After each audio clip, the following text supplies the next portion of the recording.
This program features live coverage of an African safari and may include animal kills and carcasses. Viewer discretion is advised. Good afternoon, everyone. You have just caught me, just waking up from my cat nap in the middle of quarantine. You know, if you ever need a peaceful sleep, you just sleep on a fallen over branch. I can see exactly why leopards do it. They, of course, don't lie on their backs, but I do. So it's a very promising start to the safari. Lazy Lauren. But I think I'm going to be a little bit luckier than I was this afternoon. And we're going to be coming to you live from many different locations across South Africa. So get ready, everyone. It's that time of day for your live bumble through the bush.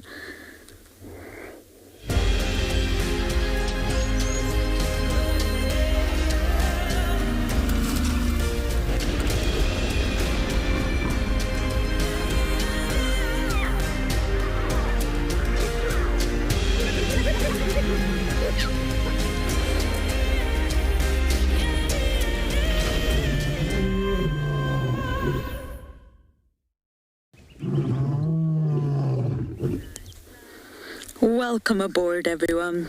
Great choice to jump on board with us today.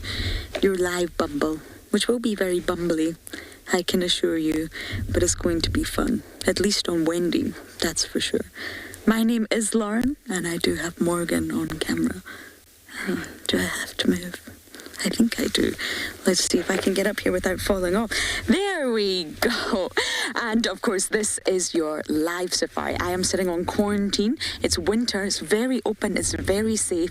You can see the barren landscape. So we want you guys to talk to us, especially if we're not doing a very good job at finding animals like I did this morning. And you can talk to us in many different ways. You can use the hashtag Wild Earth on Twitter. You can use @FC on the YouTube chat. Or if you're online, you can head over to the Wild Earth website. As long as you've registered, you can submit your questions under the live safari page. And kids, please, please, please talk to us. We love your questions. They definitely make us laugh, that's for sure. So please send them in via email. And the email address is kidsequestions@wildearth.tv. Okay, everyone. I'm going to see if I'm as elegant as a leopard, which I highly doubt. Off this tree for you all. Shall I jump? No. Shall I walk down here? Yes. But my plans for today: 1, not to fall, and 2, to try and find some animals. But it's actually extremely hot today. There we go. Ta-da! So I'm going to head to Chitwa Dam. I think that's my favourite water body, and I think Tandy and Maribes are still around there somewhere. Where is the question? But they're on Chitwa. So I think we're going to spend some time at the dam, look at all the wonderful birds and everything going on, and hopefully find Tandy and Maribes. That was fun. Are you ready to bumble, Morgan? You are. Let's do just that. And this is it. I find winter in South Africa very confusing. Winter in the UK is just cold, cold, cold, grey skies and cold. You know what you're going to get. But winter in South Africa, well, it starts off very, very cold in the morning. And then in the afternoon, it gets very, very hot. Almost feels like summer. It's not, but it almost feels like that. You're in short sleeves, sky is blue, sun is shining, but it cools down very, very quickly. It's just a very confusing season, I must say. And I'm talking about weather, so why don't we take a look at the weather across all our locations?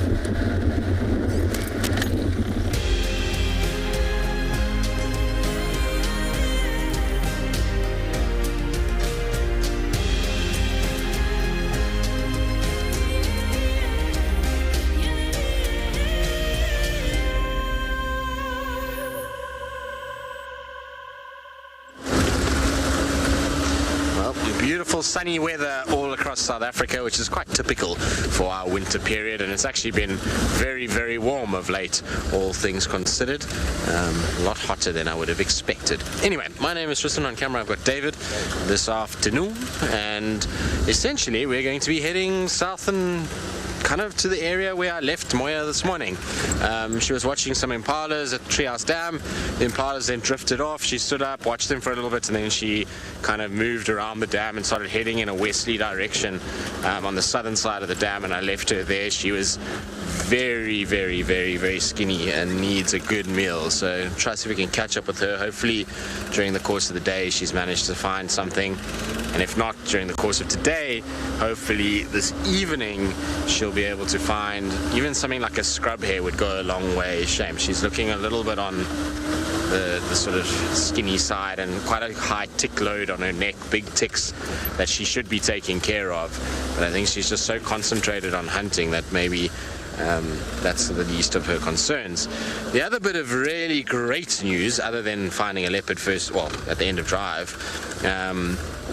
is that some of you may notice that it's quiet.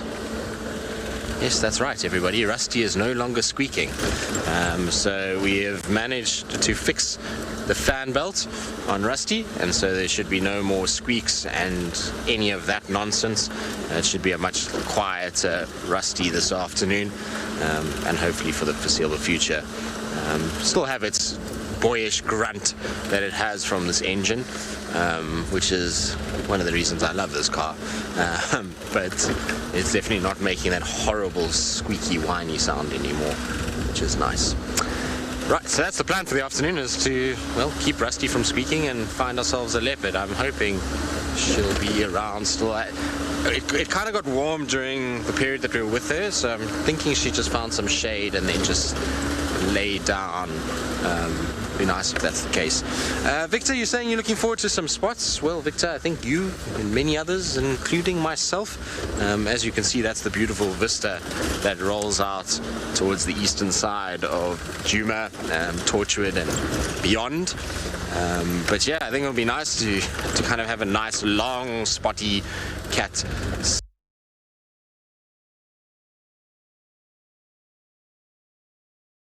Confident, if I'm honest with you, that Moya is going to be here. I have this sneaky suspicion, because of her skinniness and her desperation for food, that she's going to be moving, and I think she might have moved across into Little Gowrie, Hoffmans, or even maybe Arathusa. She was quite steadily mobile when I left her. I thought I saw some tracks here, but they are for a civet. Actually, looks like there might have been two civets together. All right, well, while I carry on and go and see if we can find the tracks for Moya, let's send you across to Dyke to say good afternoon.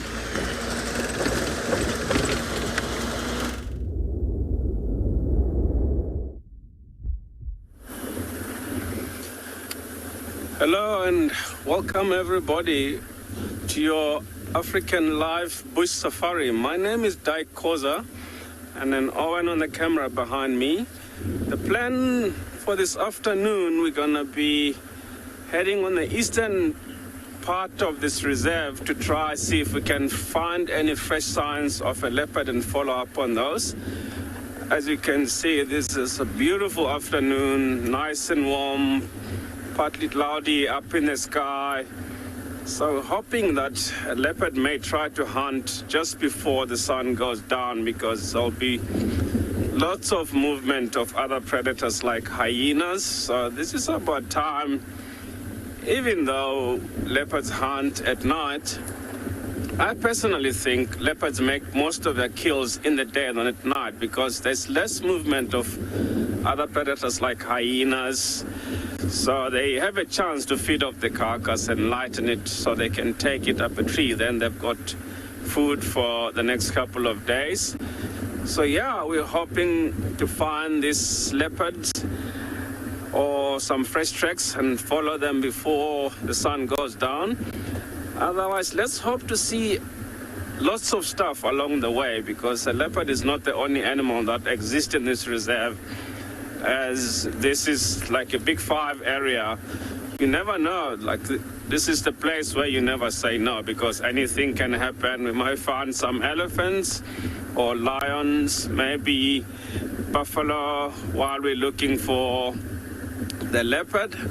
And always people want to see big five. There's lots of other species that you can look forward to see, like giraffe, wildebeest, zebra, impala, kudu, lots of other species of animals in this reserve. So I'm just hoping the plan A is going to work for us and find this beautiful leopard in the reserve so that we can view that leopard. And this area we're driving through now, it's a area where there's a female with 2 cubs. Some of you, if you've been following us for the last few weeks or few months, may have seen this leopard known as Nyala female. So this is her territory, which she operates around this area.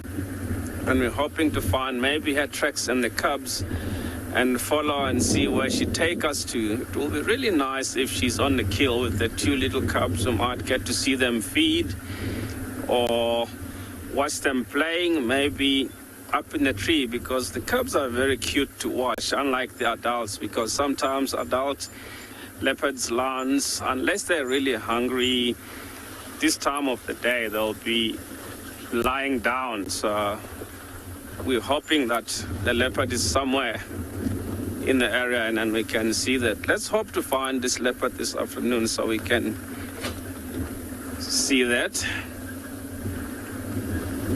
And wish us luck for the afternoon.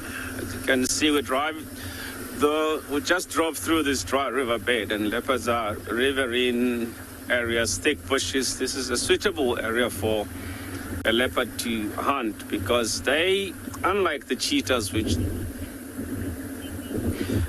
when they hunt, they stalk and pounce. So this is a kind of vegetation they'll look. So, we're hoping to find the leopard tracks and see if we can find one this afternoon.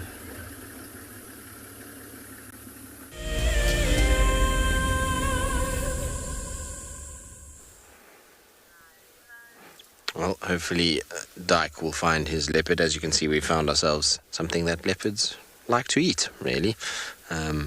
So we're just sitting with them for a little bit just to see how they are. Often if there is a leopard in the area, impalas can show signs. They can be a little bit kind of twitchy and a little bit sort of alert to what's going on. But these guys look as though they're super chilled. Everyone's just kind of heads down feeding.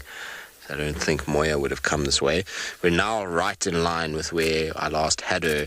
If she had steadily moved in the direction she was heading, she would have popped out somewhere where I am now. So we're just going to have to check very carefully along this area. It's also why I stopped, is knowing that she's hungry. Maybe she saw these impalas and kind of sat and watched them and is trying to figure it out. It's always a good idea when you know there's a hungry leopard around, just to stop at the herd and kind of take it in. But it's eerily still this afternoon. There's a bit of a breeze blowing, so I'll keep quiet so you guys can just hear how quiet it actually is. Not a lot of bird calls or even sounds of animals at this stage.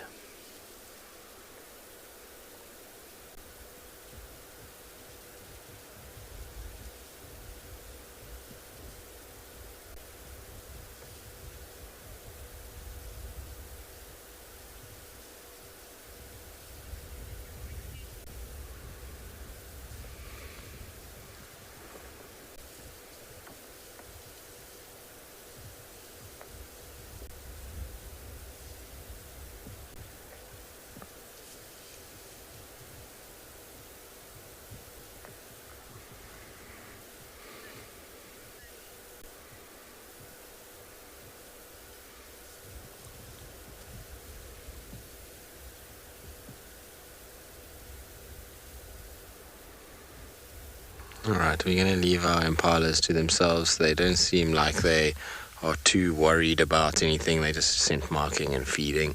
It doesn't sort of look like there's any sign of a leopard around. So we'll carry on. Hopefully we'll have a bit of luck with Moya somewhere close by.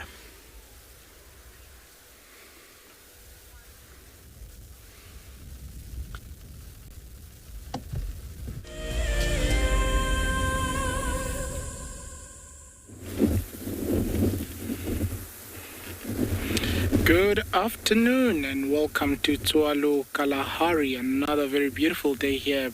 Bright blue skies, a bit of wind coming through still from the morning. but nonetheless a very, very beautiful day. What we have there is some southern giraffe, some of them just lying flat there. My name is Obakeng, and behind the camera we've got Gerrit doing a very wonderful job for us there with the camera. A beautiful landscape, as you also can see there, the Corona back in the background. Just grazing along there. Some of them already lying down and regurgitating and chewing that cud. Remember, your giraffe would have 4-chambered stomachs, so the ones that would be lying down, it's not really that they just lying down, they busy regurgitating and chewing that cud. This afternoon I'm going to be heading more southeast of the reserve, looking for the southern pride, that is our lions, and see if we can find them this afternoon.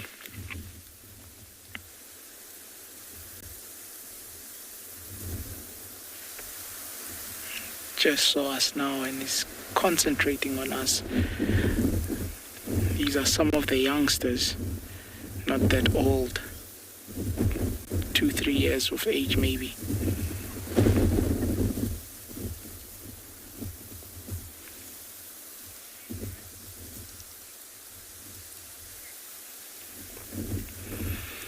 Alright folks, we're going to be moving on and trying to find that southern pride. While we do that, enjoy another very beautiful property in Africa.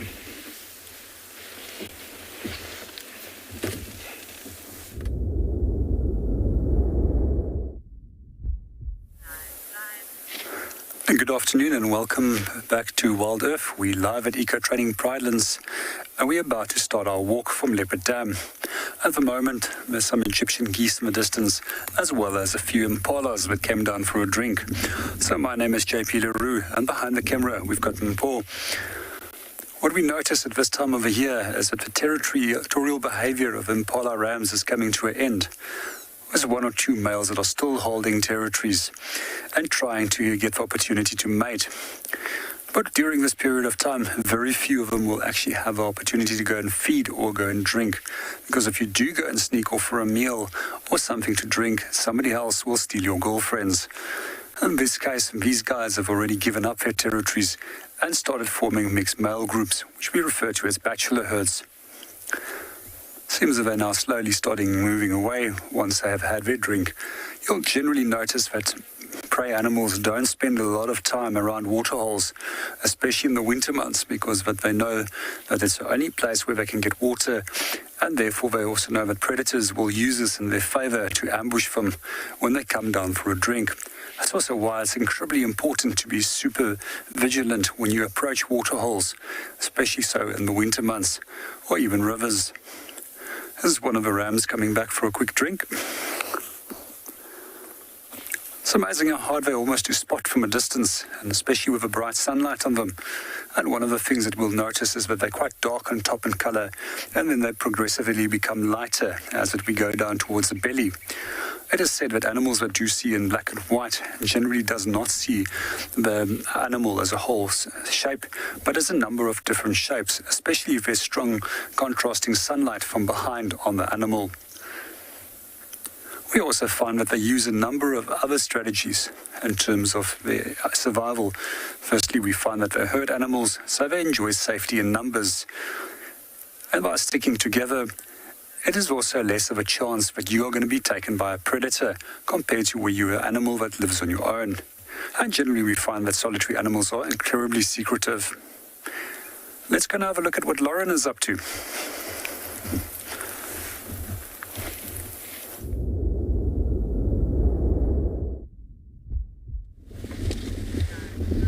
I've just had the most perfect sighting at the dam. Morgan and I were both talking this morning about how we haven't seen elephants. I really want to see elephants. And here you have it. Lo and behold, we're at Gowrie Dam. So they're also in the dam camp.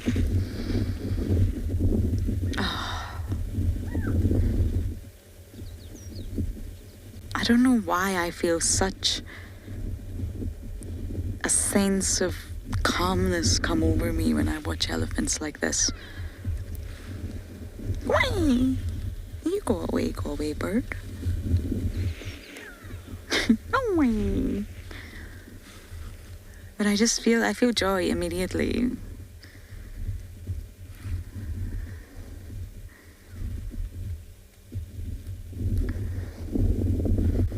They're such beautiful animals, figuring out their way across the landscape in such a different way from us.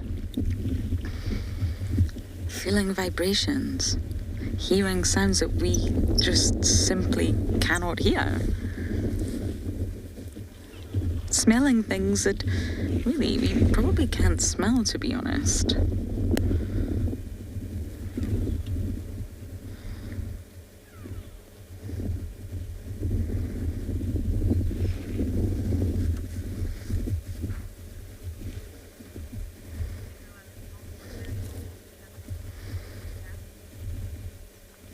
You're all happy to see Ellie's at the dam.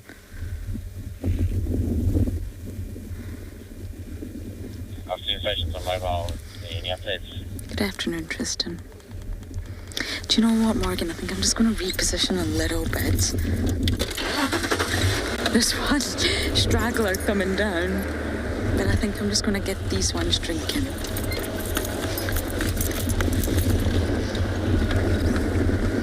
I think what I love is the dynamics of the herd. You can see it all, and we definitely don't fully understand what's going on. But we can see the relationships, we can see their interactions, and there's just something about that I truly love.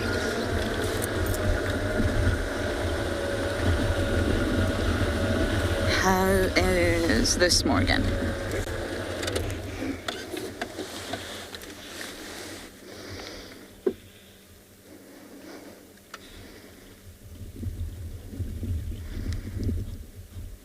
I love how slowly they walk. I love how reactive they are. I love how tactile they are. I'm quite a tactile person. And elephants as a species are particularly tactile.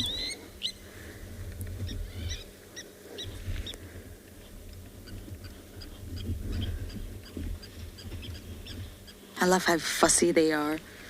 They're really fussy when it comes to water.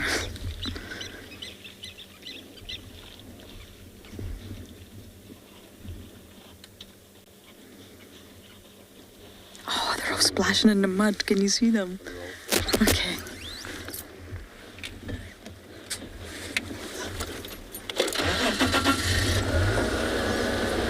Is that good, Morgan? Sorry when we were trying to reposition there.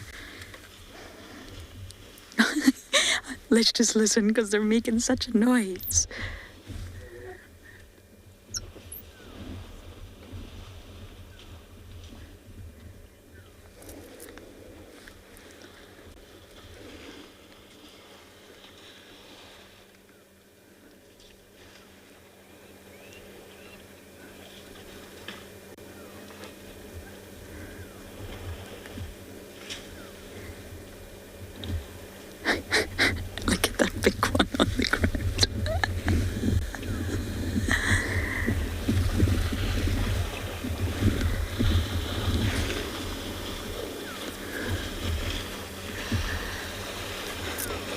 Can you hear them?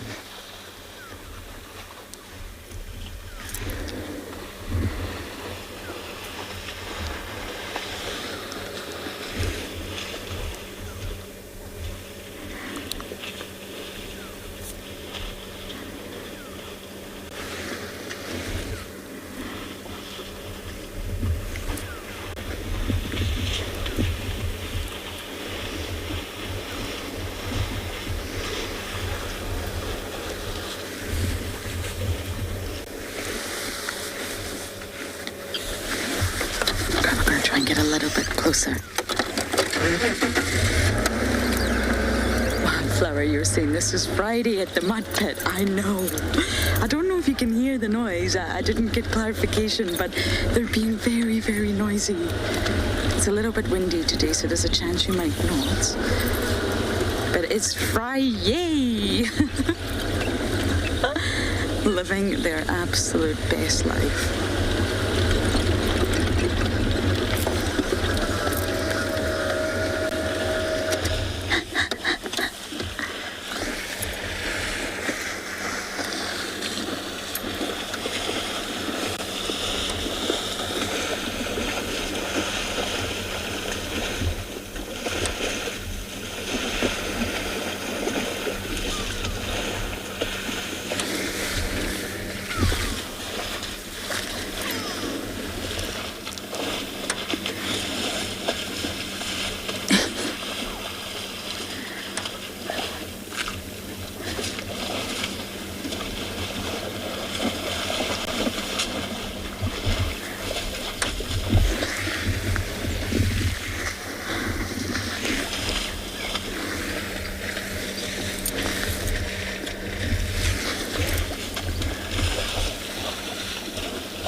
I just want to give you a little bit of a sensory experience because they've unearthed all the water, all the mud. Can you smell that, Morgan? Yeah. It smells like really, really wet soil, earth, damp earth, mixed with dung and algae. It's a very, very strong aroma right now.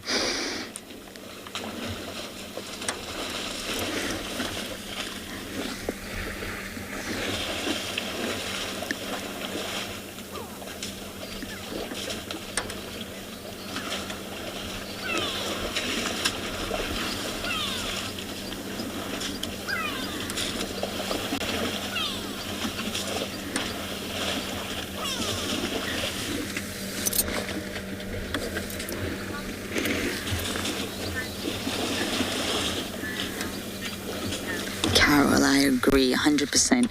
Any time spent with elephants is a time well spent, especially on a sighting like this. I'm just staying quiet to let you enjoy. There's lots of ambience. There's lots of things happening. This is one of the best elephant sightings I've definitely had in a while.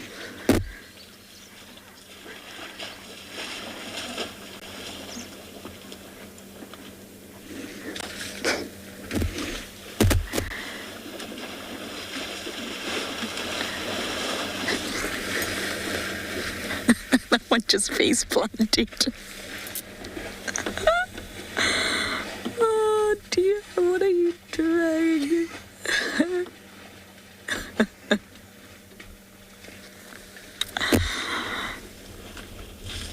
I feel like I want to do that now.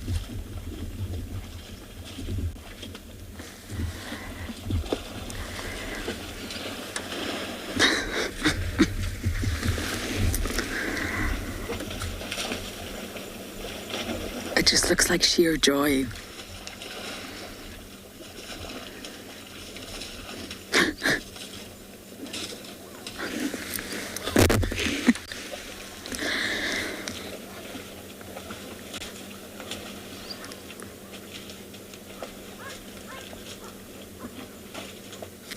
I spoke about anthropomorphizing yesterday, but there's no way I think anyone could dispute me when I say they are having fun.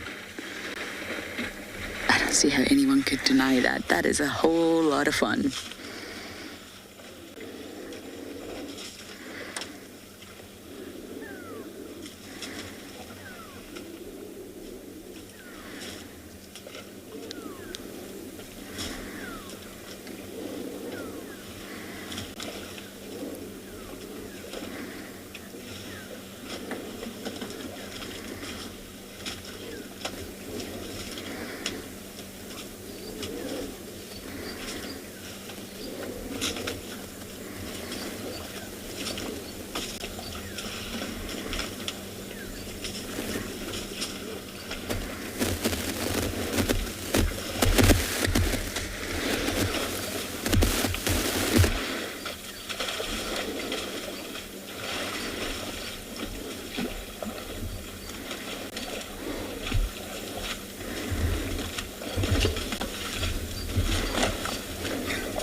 Everyone's face planting again.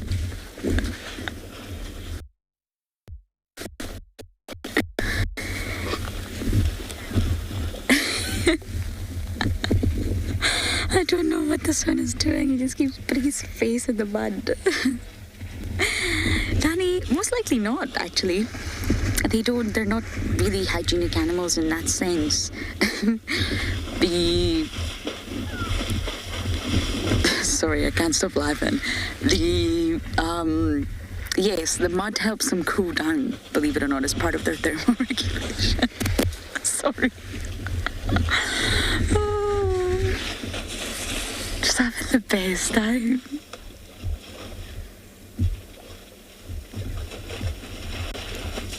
Yes, as part of their thermoregulation, so the mud actually helps cool them down, dislodges any parasites, sort of really gives them a good spa day, if you like, a little bit of an exfoliation. And if they do want to get it off, oh, everybody's face planting now.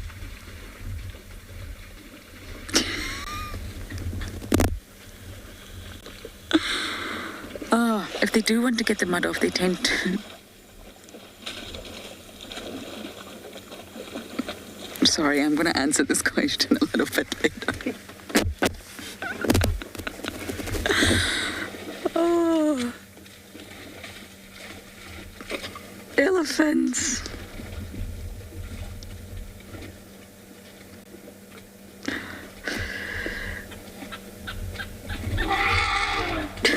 Okay.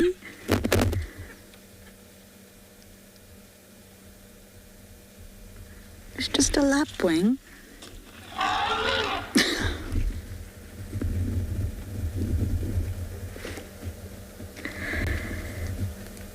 Oh, that sighting has definitely been my favourite since coming back. That was absolutely hilarious. Sorry, I lost my marbles there, but the wrinkles on the skin actually hold in the mud. They hold in the moisture and the wet mud itself, and it really assists in the elephant cooling down as well as just feeling jolly good. So they won't clean themselves. No, you can just see that they're not going to clean themselves, but if the mud becomes itchy, have you ever sort of been caked in mud and you sort of feel just, I don't know, your skin feels itchy after a while? They'll just sort of rub their bodies against tree trunks and branches and termite mounds. But look at the mess they've made. Can we have a look at the mess? This is also another reason that dams lose water very quickly. Chaos.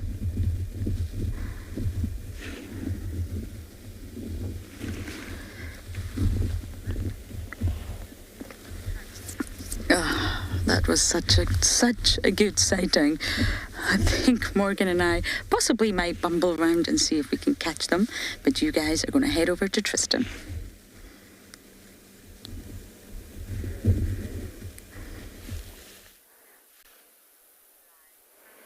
Well, while Lauren enjoys her elephants, we found what we're looking for in the form of the footprints for Moya.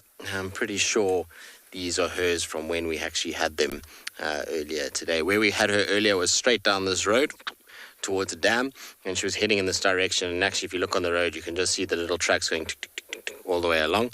And eventually, she then cuts off slightly and heads sort of southward. So the chances are pretty slim that she's still with us. This towards the boundary is very, very, very, very close. You can see those little foot marks as she goes, those kind of dark shadowed little bumps in the road.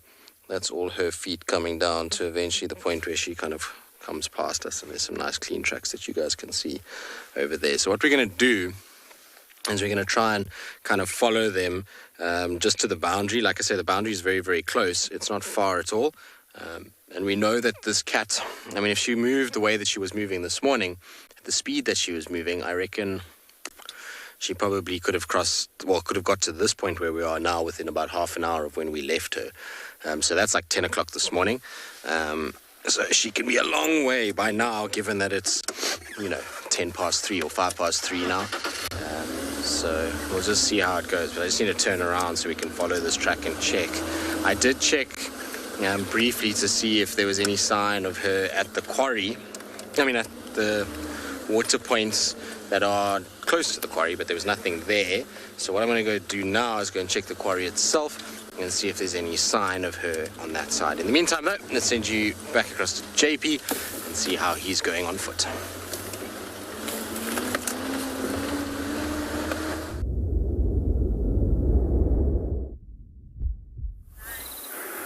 Good afternoon and welcome back to Bushwalk. We're busy admiring an incredibly large tamboti tree. These trees are quite easily identifiable by their dark, blocky appearance to their bark and also a simple leaf. And if you break those leaves off, you'll notice that it has a latex, which is quite toxic, and that toxic latex is often used for treating toothache. So there's a few interesting insects what we see that associates with this tree, and two of them is actually moth species. One is known as a small grey moth, which quite often lays its eggs within the seeds of a tamboti, and then these seeds drop to the ground, and the caterpillar will start contracting inside the seed, creating it to jump, hence the nickname of jumping beans. The second moth species is a beautiful, large emerald green moth with incredibly long tail streamers, which is known as a lunar moth, and they too associate with this tree during their larval stage. Also associated with marula trees. A few of the other things I find particularly interesting is that you can take wood chips from this tree and you can put it between your clothing to assist with preventing insects coming towards the clothes and potentially damaging it. For those of you that are not familiar with the tree or has joined us for the first time, it's also well known that it's an incredibly toxic tree to use for making fire. Although the wood has been lying on the ground for quite a while, the toxins often leached, and in that case you can use it as a firewood. However, I would not recommend trying to use fresh pieces, as this can create an incredible headache that can last for several days. We also find that the latex that is both found in the bark as well as in the leaves and roots is often used as a fish toxin, and that's used as a traditional way by crushing this, throwing it into the water, and then the fish will start floating to the top and then can be collected by a hand.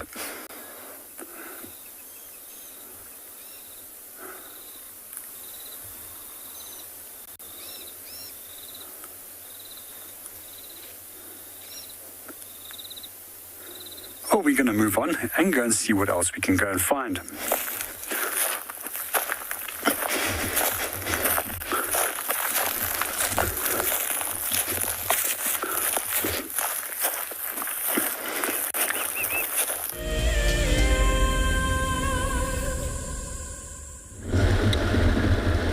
We have the most magical scene in front of us, everyone. Wet, muddy, smelly elephants all just walking in a line. I'm gonna join this line. Oh, you can smell them. It's just wonderful. Let's just enjoy this moment of watching the ellies.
Wasn't that so lovely as they walk off into the distance? Big, wet, smelly elephants.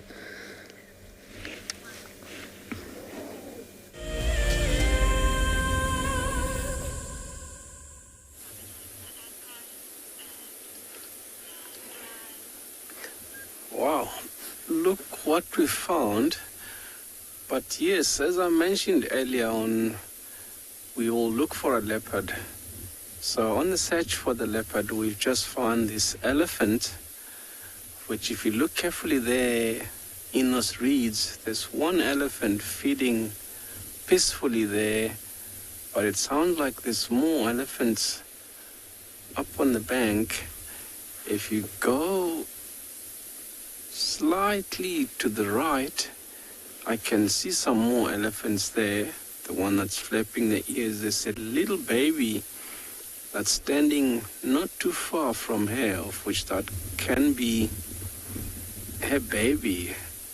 But yeah, otherwise this is a very nice area because they're grazing in this complete dry riverbed. It looks dry on top, yes, as you can see the sand, but it's still flowing underneath. So these animals have picked a really good spot to come and get some food, because they're capable to sense water under this sand. So they can eat here and as well as dig in the sand and find some water, which is really incredible how they know where to dig and find this water that's under the sand. Of which some parts of this dry riverbed, the water level is very low, but this animal will know exactly where to go and dig. They don't just do that because they don't know where to find water. There are quite a few water holes where they can go and drink, but these animals also like nice and clean water. I also personally think they're not doing it because they don't know where to find water. Otherwise, I think this can be things like survival, teaching the young ones how to find water when the water is not there, because there are some years where the rains are very less. So these animals will teach their young ones where to go and look for water if the water holes are complete dry. So you think elephants, because they're so big, they can easily be seen. If you look up at the bank, there's a big, nice jackalberry tree. There's one elephant that's moving towards that tree. So if that animal was not moving, you'll hardly see that animal. As you can see, slowly vanishing behind the trees in the bushes there. Very interesting. That looks like a bull, of which these animals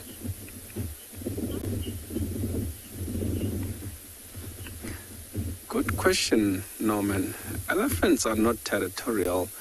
They just roam around. They move around a lot, so you can't estimate where to find this herd again tomorrow because they move around a lot.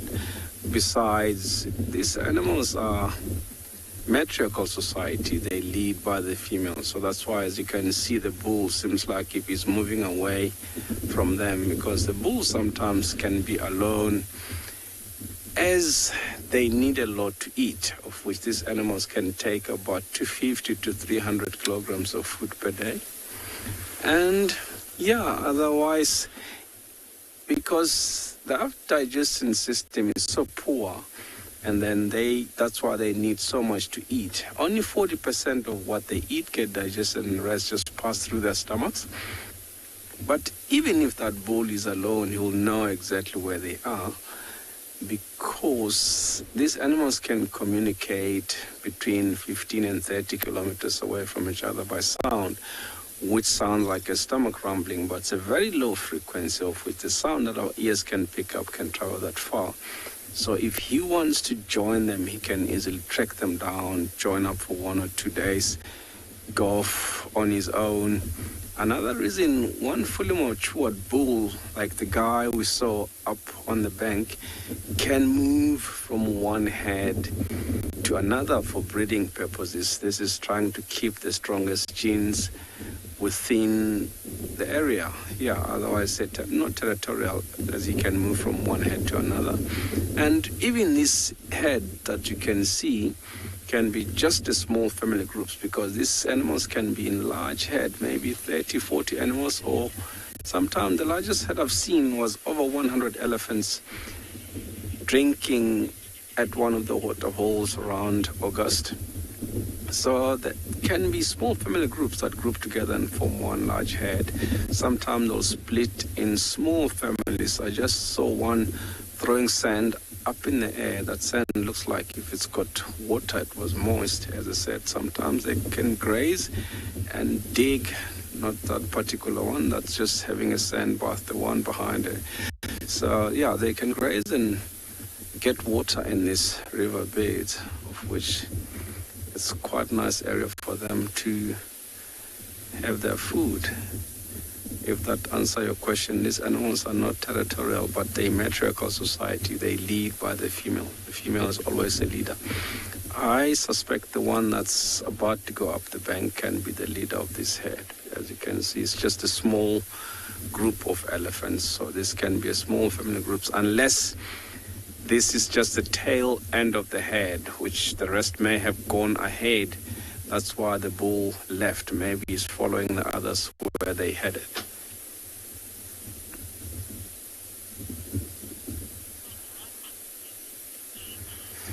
Yeah, we're just gonna leave this elephant grazing peacefully there, and we'll go over to JP and see what JP can surprise us with.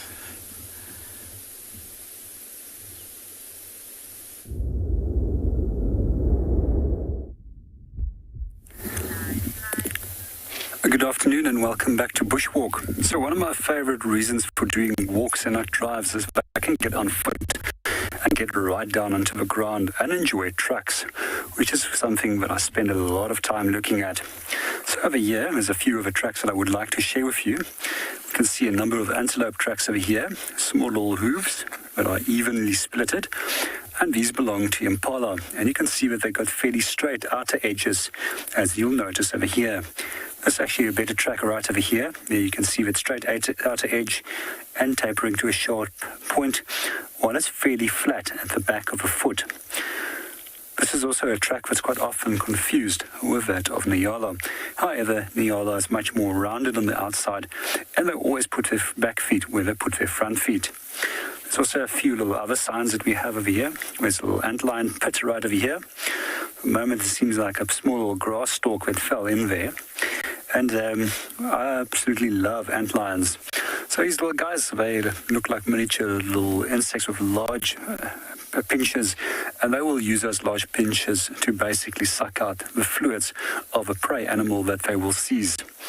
When they do become adults, then they turn into an insect that's similarly looking to a dragonfly.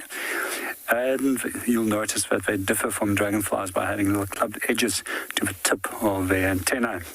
And they generally live only some 20 to 45 days, very short-lived. However, the larval stage of antlion larvae is much longer. Then right over here, we've got tracks of a hyena that also came through here. There's actually a lot of hyena activity that came through here last night. I'm not sure what they're up to, but one of the things that we can always look at when we are looking at hyena tracks is that the back and front of the opposite foot marks very closely to one another. Generally, they always display a slanted axis to the back, and they'll display 2 lobes at the back, unlike typical cats, which has 3 lobes at the back of a pad. And right over here, we can see the toes, and what you'll notice is that those toes look like a bunch of bananas that have been clustered together. And right at the tip of each of those toes, there's a nail mark, which is another characteristic which separates them from typical cats, with the exception of cheetah, which also will mark with its nail when it's on the track. So we're going to go and look at what else we can go and find, but let's go and see what Lauren has.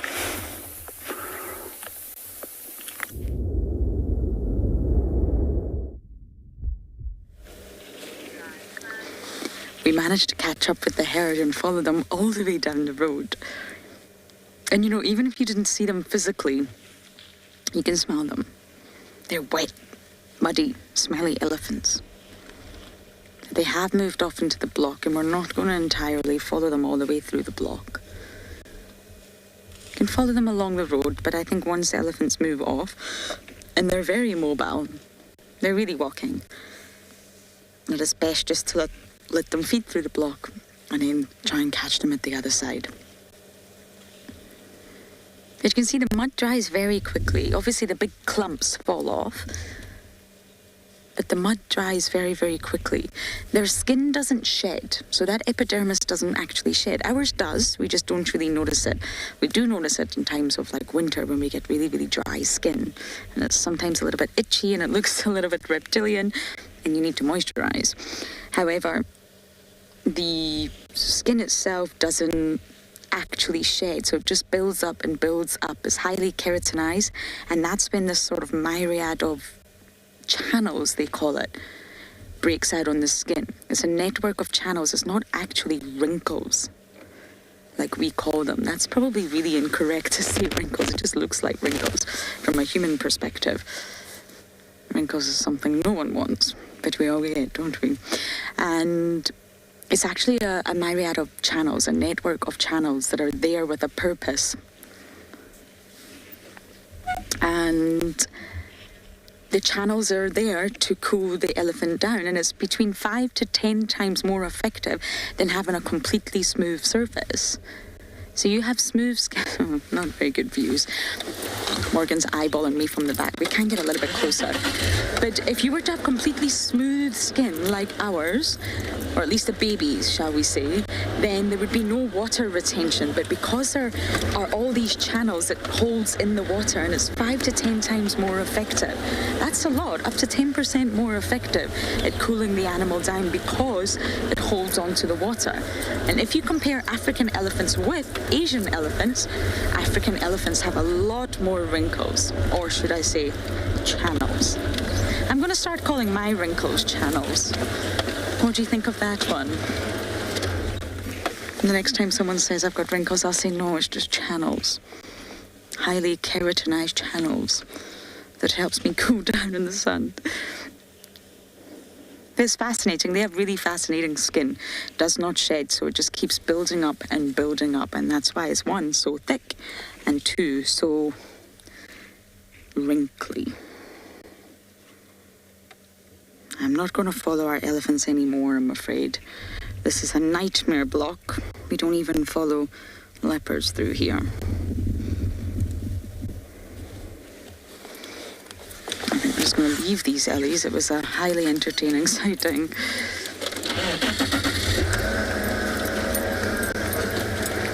And try and see if we can make our way down to Chitwa. Once it gets a little bit cooler, I am sure Miss Tandy and Mareebs will pop out.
Hi, my name is Tristan Dix, and I am a guide here at Djuma Private Game Reserve for Wild Earth.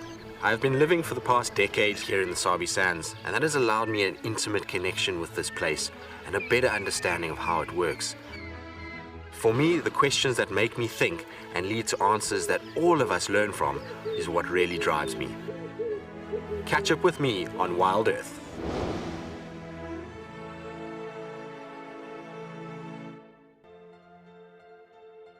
this is a battle of two great carnivores of the African wilderness. Whew. Whoa! You don't want to be under those jaws. Definitely, this round goes to the lion. Look at that. Fantastic. Expect the unexpected here on Wild Earth Daily. Hello, I'm Marna, your Wild Earth Safari Guide from and beyond Gala. What I really like about connecting with Wild Earth viewers is that we get to speak to viewers instantly, and I get to show you this beautiful property. If you want to ask me a question, register on the Wild Earth website. Simply head over to the live safari page and you can submit your questions there. Join me or one of the other guides twice a day on Wild Earth.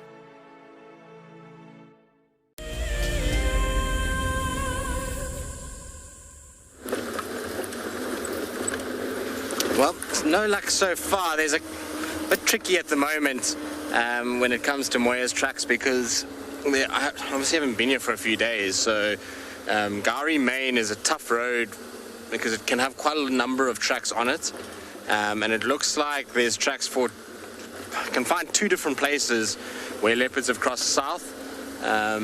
Obviously there's cars over the top, which, I mean, even if it was her this morning, it's very possible that the cars, oh, it's definitely possible that the cars would have driven over the top of hers.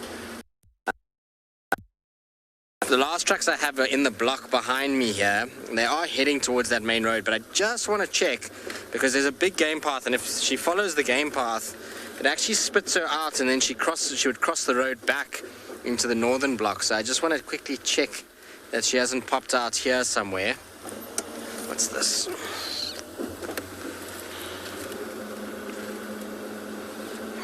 There's hyenas. Come out there. So I don't know if maybe she just hopped across, or it's one of those tracks that I've seen that have crossed over. I mean, they just don't look as fresh as the ones that were following through the block, but the reason why they won't look as fresh is because when they walk on that road there, it's obviously the cars drive all over it, which causes you know, an erosion of the track when a big fat tire comes over. But the second thing is the cars there, because of how the speed at which they travel, it's a deliveries road and an access road is a little bit quicker than on roads like this, and so there's a lot more dust that's kicked up, and as the dust is kicked up, it settles on the track, and that nice, beautiful, smooth, kind of crisp, defined edge is completely lost when the track is, well, when they drive past. So, you know, you get what looks like a much older track in a place where you should have obviously quite fresh ones. So it's tricky on Kalahari Main, but we'll just keep having a look around. I really do suspect that she's already crossed out, but I can't really stop until I'm 100% sure I find exactly where, according to the tracks. All right, so nothing coming out. Just want to check the path coming out this side. If there's nothing there, then we'll turn around and go back to the last tracks and walk them through. In the meantime, though, let's send you to JP, who's also doing tracking.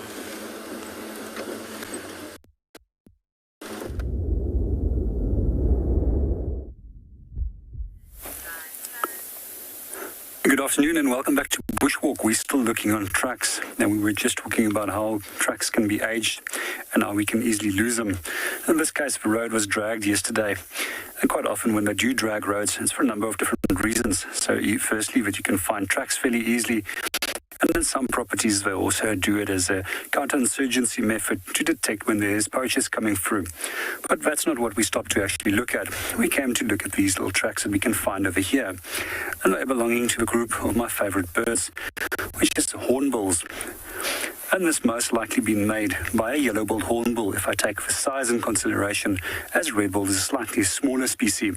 Here we can see the hind toe, and then 1, 2, 3 toes pointing forward. And this foot structure is referred to as a syndactyl foot structure. So syn means together, and dactylus or dactyl refers to the foot or toes. And it's partially webbed. What we can also see is that there's our right foot, right foot, and then again a left foot.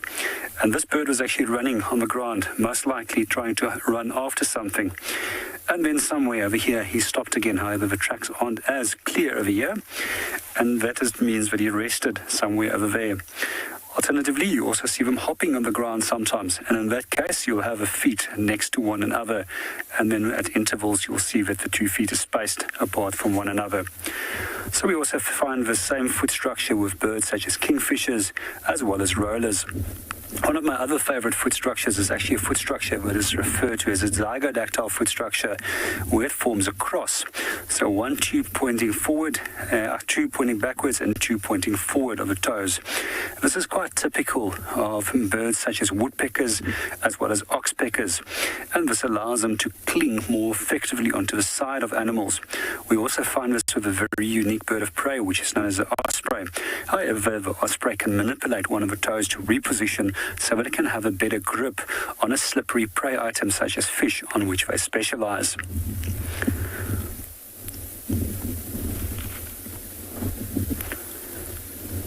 We find that both of these foot structures are also generally referred to as a non-passerine foot structure, compared to the typical 3 toes pointing forward, 1 toe pointing backward, where the foot will actually lock when there's pressure on it of the typical passerines.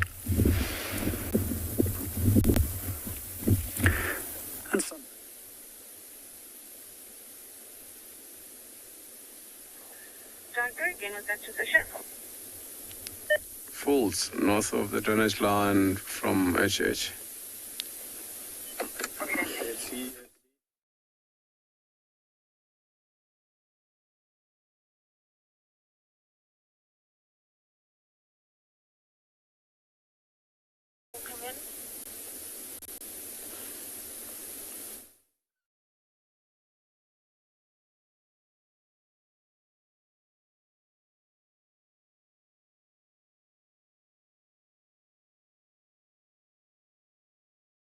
The huge. The huge. Sorry, everyone. I think Morgan and I are just singing and having a jolly good time here. I do apologize if you caught that and it blasted your eardrums. I'm good at dancing, but singing, absolutely not. Tone deaf. We left the elephants, as I said. They went really... Hello. You guys are nice and relaxed.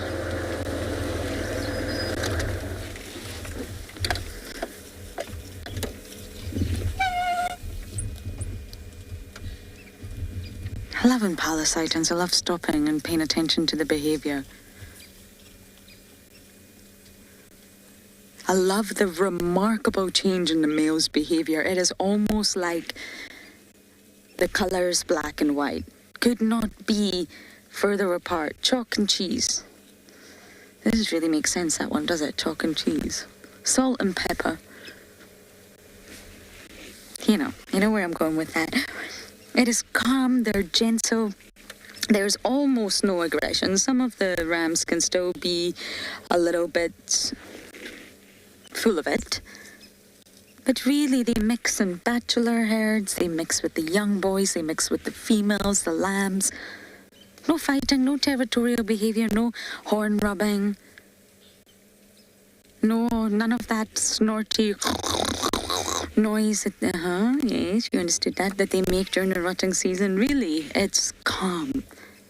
The minute rutting season comes around again with that change in day length, their entire behavior changes. They are almost like a different species, completely. And it's all triggered by environmental cues, and I just think that's really fascinating. There's lots of environmental triggers on land and in the ocean that we are completely oblivious to. From the moon, tidal patterns, day length, weather patterns that are changing all the time and causing changes within an animal, be it biological or behavioral. Normally they're both interlinked. We're not even aware of that. And for me, the change in impalas is just, it's so different. You all look like butter wouldn't melt now, gentlemen. But we know that's not true.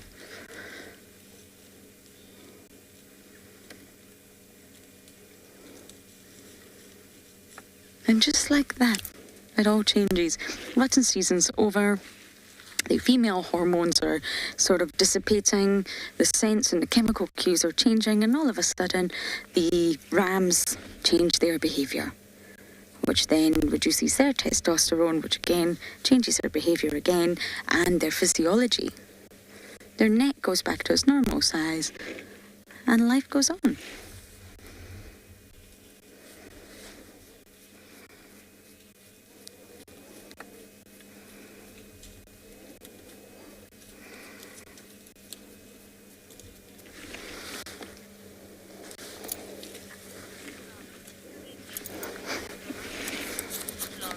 Florence, no, they don't. They really don't. It is just during this rutting season, and it is so sort of interlinked with the environment, which is what I was trying to say. It's all driven by so many different sort of clues. The females just don't come into estrus whenever. They're not on their own individual cycles. They're all synchronized, and that's of course all down to the fact that they do flood the market with lambs. It benefits them, it leads to their success. But no, they don't mate or breed outside of the rutting season. And it's that shorter day length at the start of April. So it's not on the same day every year. It's a shorter day length that triggers that testosterone rise. That's the first sort of domino that knocks over, and it leads on to this huge domino effect. But that's the first one, the shorter day length in April. And then the testosterone, that next domino that's about to fall over, is the testosterone changes the bodies of the mature males, not the immature males, the sexually mature males. And the neck starts to get very big. The entire physiology changes. And that sets the next domino to fall over. You can just imagine all these dominoes going dong, dong, dong, dong, dong. And the next domino is their behaviour. So they start to separate from their gangs and their bachelor groups, and they go on their own to set up a territory. Now, this territorial behaviour sets the next domino, and that next domino is competing, becoming extremely aggressive with those rams that you were just hanging out with, having a few drinks with, watching the footy the other night. And then, of course, the aggression between the rams sets off that other domino, and the other domino is the vocalizations. Then once of these dominoes have fallen over, another thing's happening at the same time. Whilst all this is going on with the males, the females' behaviour are changing because they can sense a change in the males. So their domino chain is about to start falling over. The males are starting to herd them into groups. Hello, hippos, we hear you. And once the females are herded into groups, this is a behavioural change that's going to bring about a biological change in the form of bringing the females into estrus. Naturally, once that final domino falls over, which is the estrus, then of course mating commences. Chemical signals are in the air that are going to signal to the males, hey, we're in estrus, we're ready. All these hormones will be released as any mammal releases hormones when it's sort of in estrus, if you like, and the males can smell that, they can taste that, they understand what's happening, and then mating commences. And it's normally quite short. It's about a 3-week period. There's a whole domino effect right through the system. And then once the females come out of estrus, naturally those chemicals sort of signals and scents will dissipate, and then the males will no longer want to mate because the chemical cues are no longer there, and then it sort of reverses itself, if you like. It's a process that I just love talking about. Anyway, chaps, we're going to bumble on, and you guys are going over to a location that I have just completely forgotten.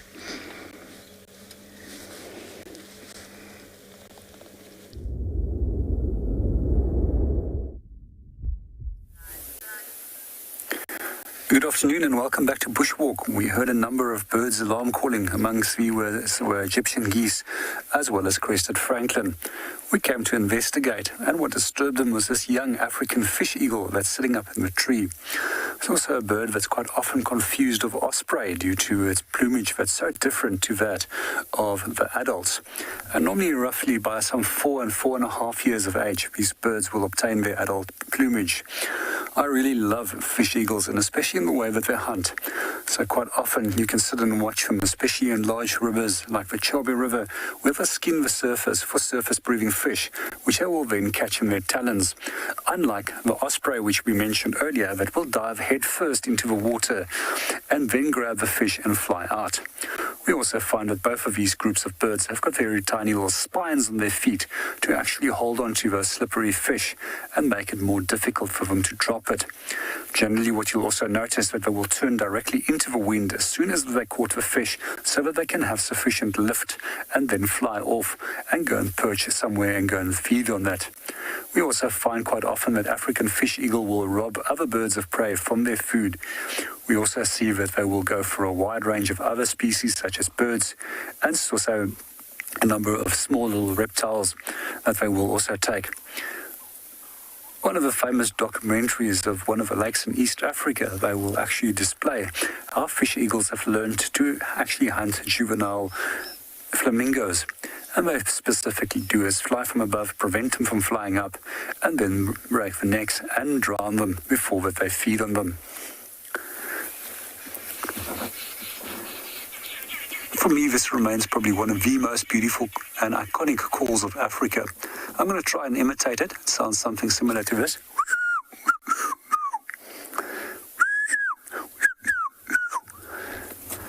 Not as good as that the bird can do it, but that's just to give you an idea how it sounds. I think we actually made him look around now. It's the first time that I've seen this fish eagle right over here. However, I have seen an adult pair flying overhead and displaying the territory, and quite often you will hear the adults calling.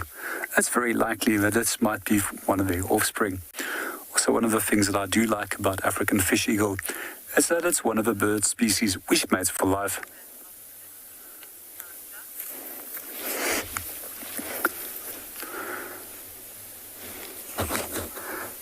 Let's see what he gets up to. I'm actually quite surprised that he has stayed so long.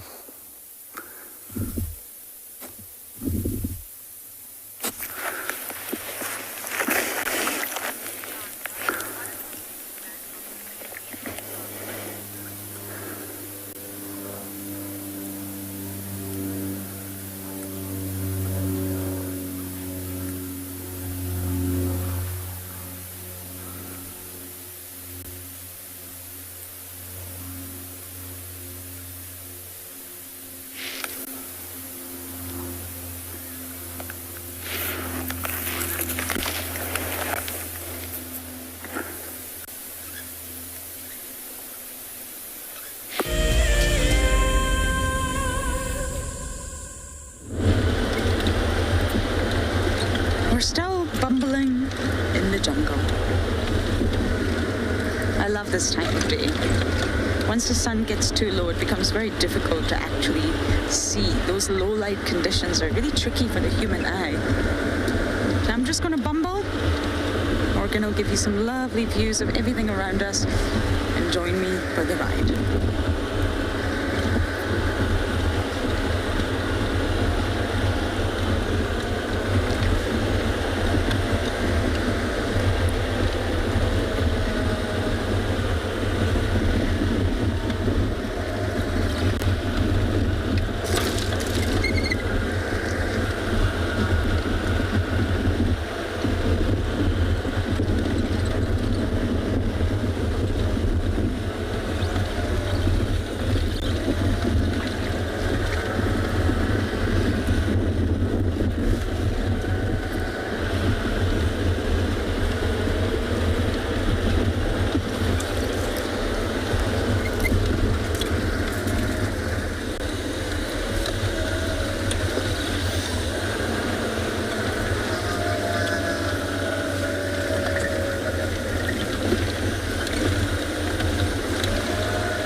francolins.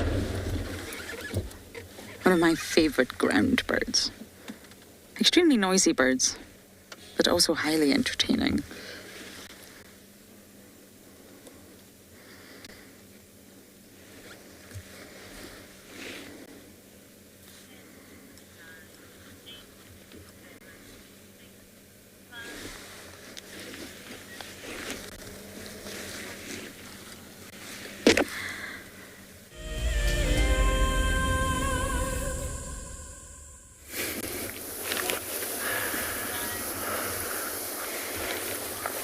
Good afternoon, everyone, and welcome to and Beyond Phinda Private Game Reserve. We're a little bit difficult to tell, but we've managed to find 2 cheetah hidden in the grass there. Their marking's doing well. Oh, there, the one has just popped its head up. I'm going to show how well those markings actually do in camouflaging them.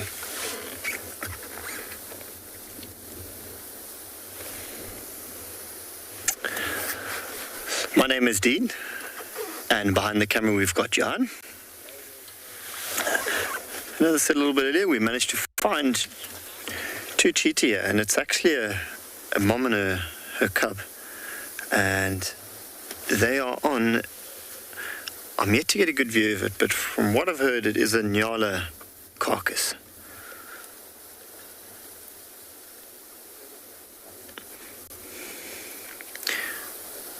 I'm actually quite chuffed we've come across these 2 cheetah. We've been looking for them for the last 2 days.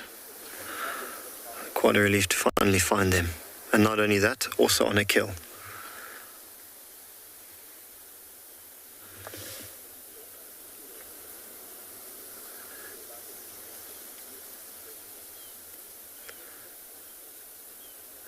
A little bit tricky to find them. Not only is the grass quite long this time of year, it's gone that sort of golden light colour. Oh. Something got stuck in his throat there.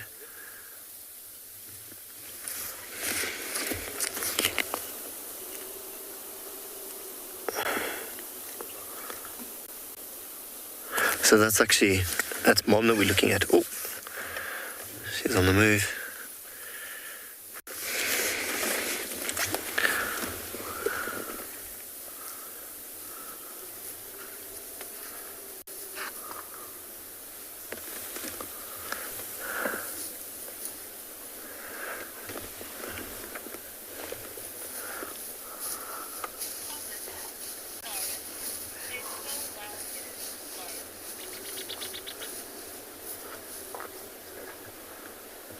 Oh, shame. It looks like she actually got something stuck in her throat. I see the cub's just starting to follow her now.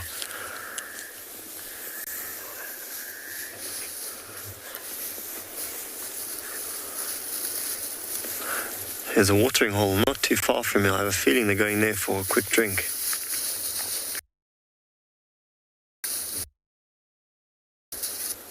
Oh, look at those spots and the patterns in the sunlight there. Just beautiful.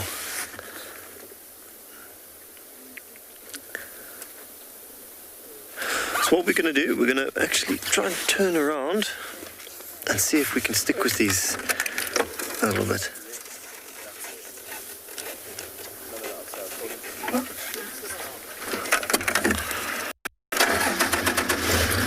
Just going to turn around.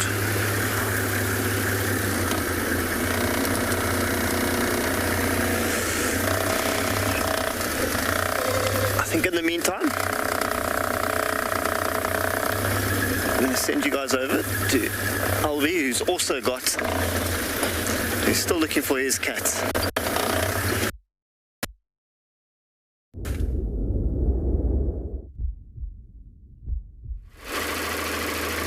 Welcome back to Tswalu Kalahari. Still between the valleys here looking for our lion. Actually, we've got some sandgrass on the road here. Just coming out of the grasses there. Getting onto the road, some sandgrasses. Looks like, is it 2? One or two. That's two, yeah. Wow. Get to see them a lot around water, not usually around roads like this, but it makes sense that they are like that. They ground nesters, so probably just nesting next to the road there. Let's see what they do. Looks like a male and a female.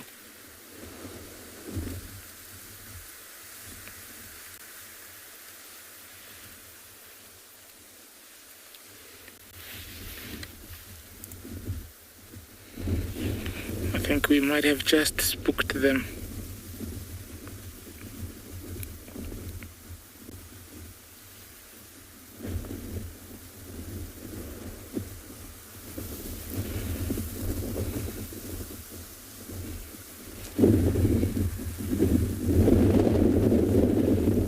Yep. I'm hoping we're not seeing them. They're just feeding in.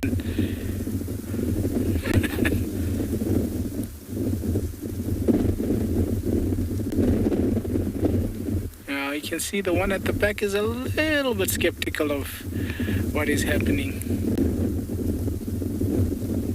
Keep checking us out.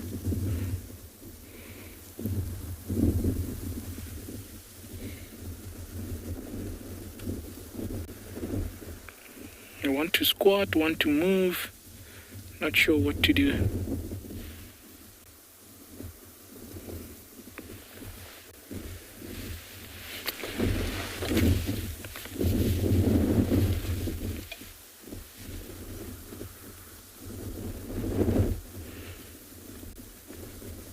Male in the front is just searching for little seeds there. You can see as it's busy scratching around with the beak, and off they go. Iconic to this area in the sense that with how arid it is, they can actually go look for water up to about 70 kilometers being away from water. So they do very well in conditions like this. The last tracks I had of these Southern Pride was just on the other side of these mountains. We're just trying to go around and see if we can pick them again on the other side of the mountains.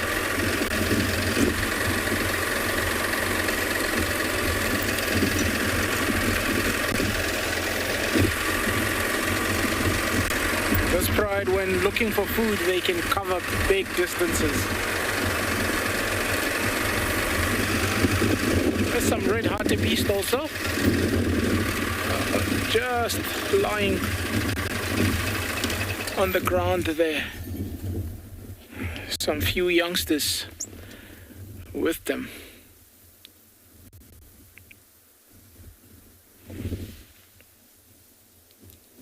That's what a lot of antelope will be doing today, just lying, getting away from the wind. Beautiful specimens. Look at those horns. Stand tall, stand proud. Your second fastest antelope after your tsesebe.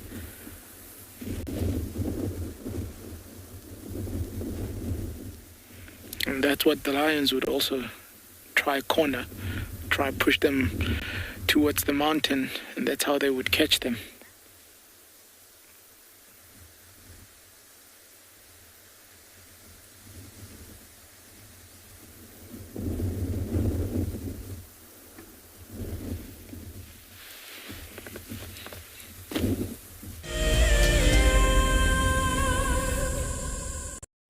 As one of the industry's best and FAGASA-endorsed training institutes, NJ Moorfield Guide College produces professional guides of exceptional caliber and gives students from around the world an incredible experience. NJ Moore offers courses to suit all types of interests. The full-length career course results in a FAGASA-accredited qualification and the option of a 6-month internship at one of Moore Family Collection's luxury safari lodges. Shorter courses are a great introduction for those considering a career in field guiding or even a life-enriching experience in your gap year. With spaces still available in July, don't miss out on this fantastic opportunity to live your African dream.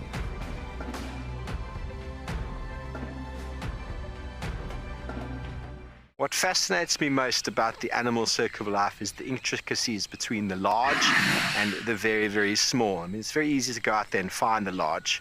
Once you found the large, the cascading effects down to the small absolutely fascinates me.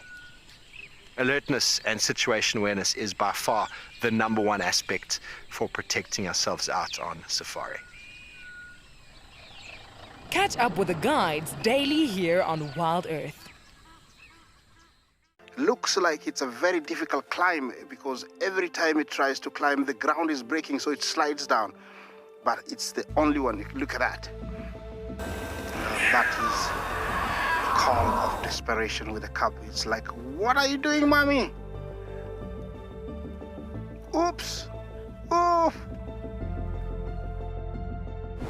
Expect the unexpected here on Wild Earth daily. My name is Lauren, and I'm currently working in Djuma Private Game Reserve here in South Africa. I love answering your questions during the live safaris. It's my favorite part. It feels like you're on the vehicle with me, and I'm able to teach you exactly what you want to know. If you want to ask a question on Wild Earth, then you need to register on our website. Once registered, you must go to the live safari page and ask your question below the live feed.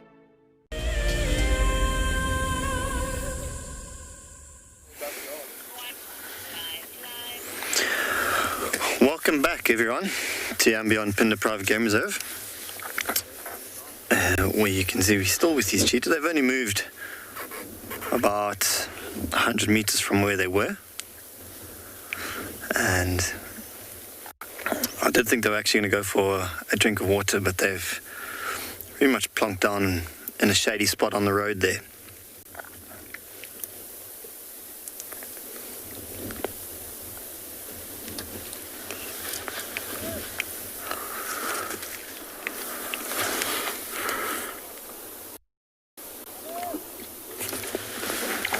You'll notice how the younger cub's actually licking her paws quite a lot. And look, Dan's asking a really interesting question. He's asking, are there more cheetah than there are leopards on Pinda? Pretty tricky to answer, to get a solid number of leopards, because they, especially the males, they do come and go. Their territories are quite big on the reserve. And they cross in and out quite often. But I would say there's probably there's more cheetah, including the younger cubs, more cheetah than there are leopard on the reserve. Especially recently, we've been seeing cheetah a lot more than we have leopard. Leopard have been eluding us the last couple of days, that's for sure. As I was saying before, Dan's question there, notice how the younger one cub is actually licking her paws quite a bit, and they'll often do that. Cheetah are very clean animals, so after a kill they'll lick any leftover blood and meat that might be stuck in between their claws and their paws. I think Mom just to the right is doing the same thing.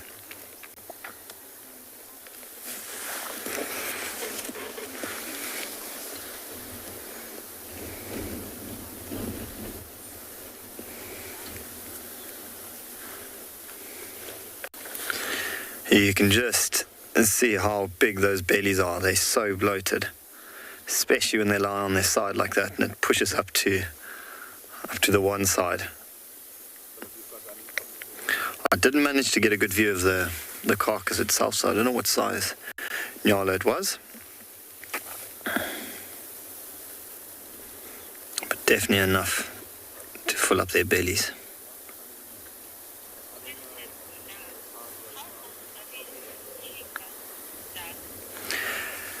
Doug's asking how old are these two cheetah. So the younger one's I think it's about 6-7 months. And actually, no, I think the young one's a bit older. I think it's closer to a year, maybe a year and a bit, maybe close to about 14 months old. And mom, so one of probably the best ways to age cats is having a look at their ear condition. And you'll notice her ear condition is still pretty good. It's not frayed on the ends. The older cats tend to have nicks out of the ears and scars, especially on the face. They have a few more scars. So she doesn't have that many scars, and her ears are still in good condition. So I think she's only a couple of years, maybe 4 years old, maybe 3 to 4 years old. I'd say that's how old she is.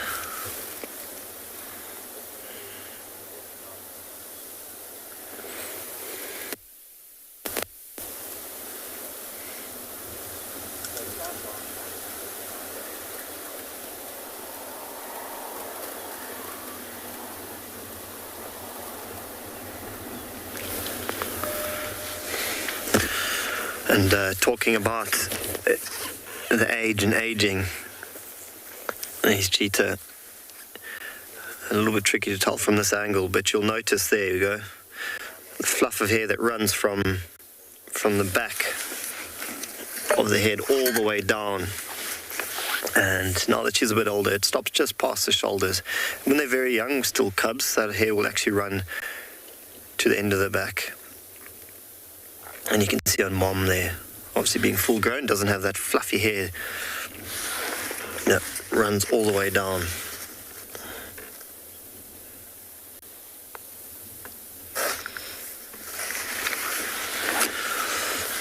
So that little sort of fluff of hair, that mantle, is quite a good indicator of her youthful age.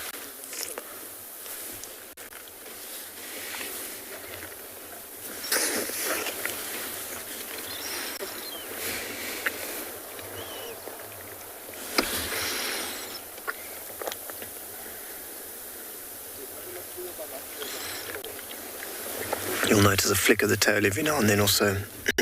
Oh, something got that young one's attention. A flick of the tail every now and then. Excuse me. Just the flies and the biting insects irritating them.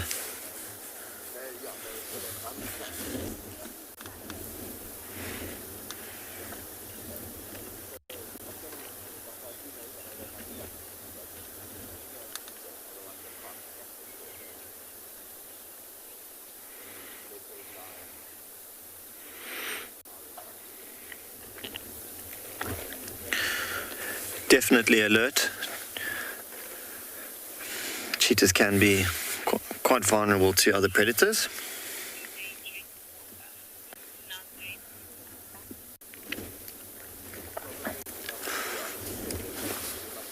So FC, just go with the name again.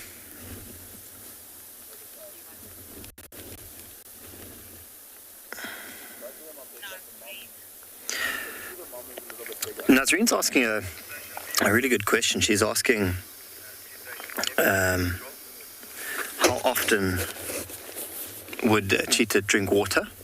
So they do get quite a bit of moisture from the kills they make, and a lot of their moisture would come from kills they make, but they will look to drink probably every day or two, but they are able to go a little bit longer when water's is scarce, so they can go a couple of days without drinking. But when it's available, they will drink probably, every 1 to 2, maybe 3 days. They'll look to drink water.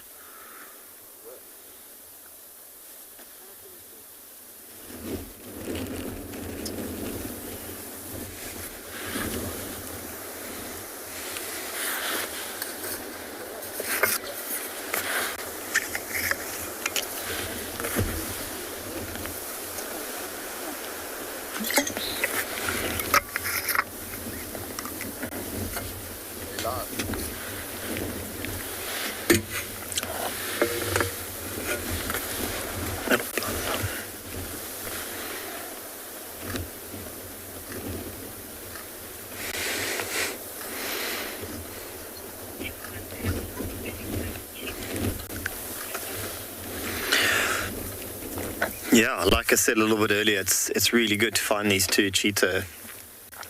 We have been searching the last couple of days, so to finally find them is definitely a relief, and always such a treat to be able to spend some time with these beautiful animals.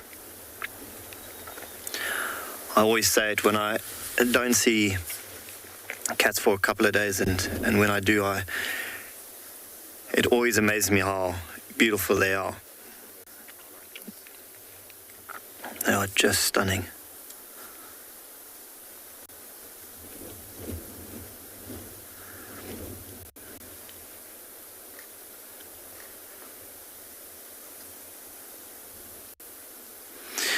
You'll also notice, a bit of love from Mum. Oh.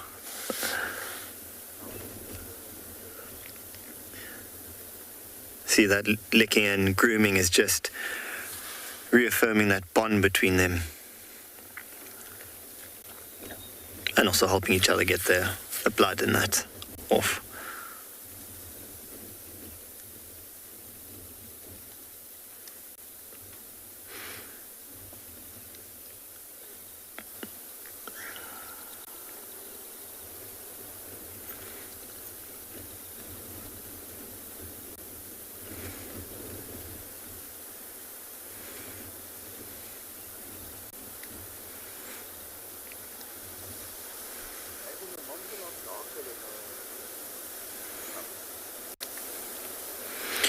It's also a nice angle to see what I was talking about a bit earlier with that hair, that mantle that runs down the back of the head, how much more fluffy it is on the youngster on the right compared to her mom on the left.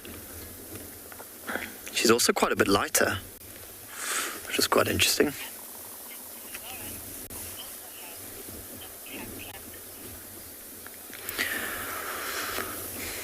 We're going to stick with this cheetah for a little bit longer, but in the meantime, you're going to head over to Lauren, who's also having some cat luck.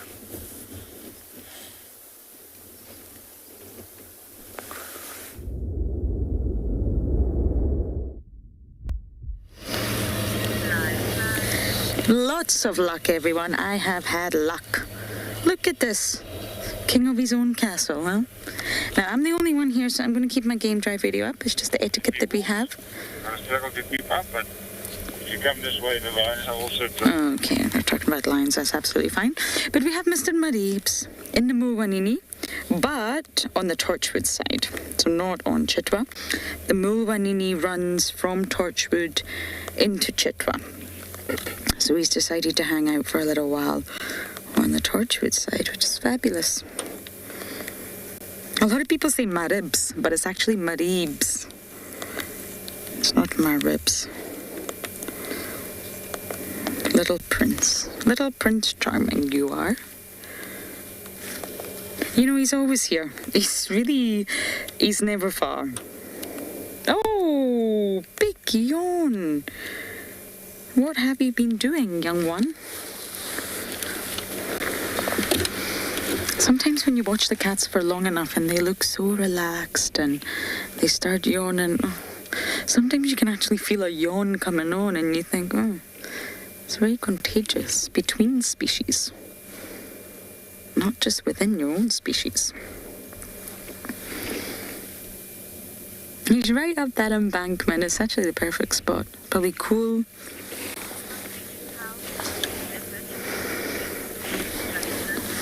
Justin, I've been here almost 3 years now, and we spend a lot of time with these leopards. I mean, a lot. I came to this area looking for Maribs. No, where are you going? So he is the one that they do tend to have their little areas, but they all look remarkably different. Really, they do. And of course, it's only when you start to spend time with them. I want to move, Morgan. I don't want to lose them. Only when you start to spend time with them do you actually sort of pick out those differences. But I think I'm just very accustomed to these animals. I just just want to see if he comes up here. If he comes up, we can follow. Where are you going, boy? And although to sort of a beginner they all look the same, they really don't. They really don't. There's some similarities between individuals. But if you're a complete beginner, you look for genitalia and size. Immediately you'll know the sex. Look for location. Where have you found this individual? Which individual is it most likely to be? And then look for spot pattern and unique sort of identification features. Trying to figure out a way to get in here. I don't want to get stuck. I think I should go from the other side. What do you think, Morgan?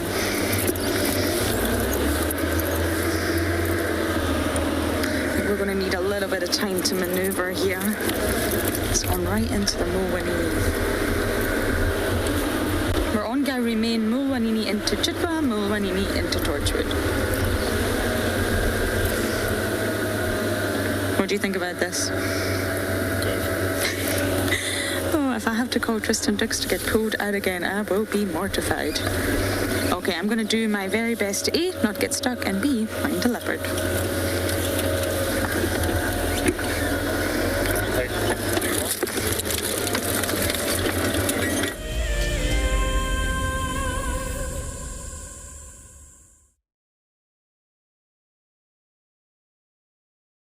For a leopard this afternoon, unsuccessful finding a leopard. So plan B is to go, if you've been with us this morning, so we're gonna go back to the last position where the lions were seen. If you haven't, there are lions been seen this morning, so they were left somewhere in this area. So we're just gonna move in and see if we can relocate on these lions this morning from the same position, maybe stay with them and see what they do, because yeah, it's cooling down a bit now, so these lions might start to move, maybe go look for water or try hunt and get some food. So it will be really nice for us if we can find these lions and spend some time with them. Who knows, you might watch these lions hunt and catch something, of which it will be very interesting to watch. Even if they don't catch anything, to me it's always exciting to see how they do it, the way they stalk, work together as a team.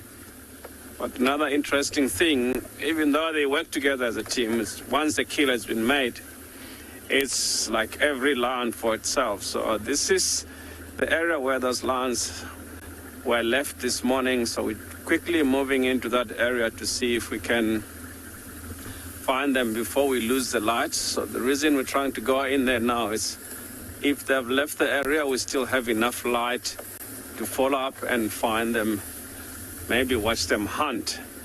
So it will be nice if we can find them before it's late and spend more time with them.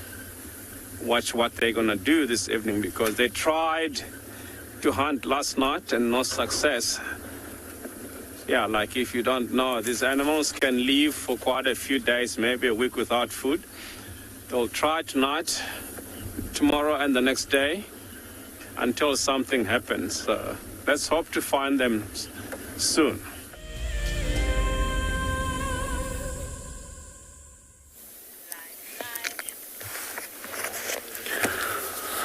Welcome back, everyone, to Ambient Phinda Private Game Reserve. Where we still with these cheetah.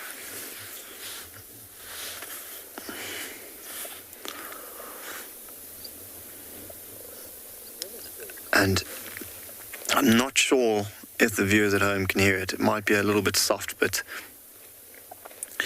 they're busy purring.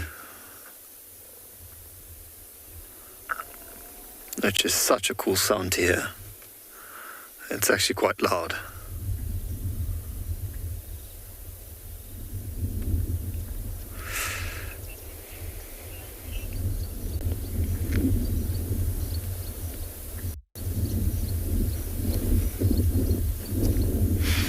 Every now and then they sort of roll over.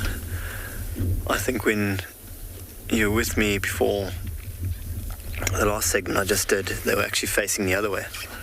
So they've just rolled over and are now facing that way. You can imagine how uncomfortable it is with those bellies.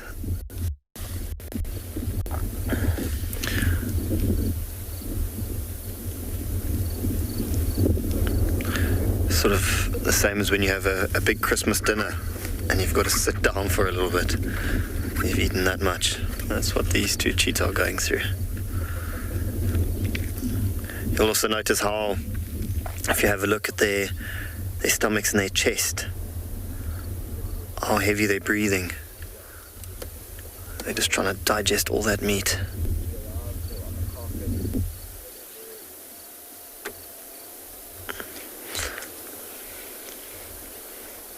Little one being a little bit restless.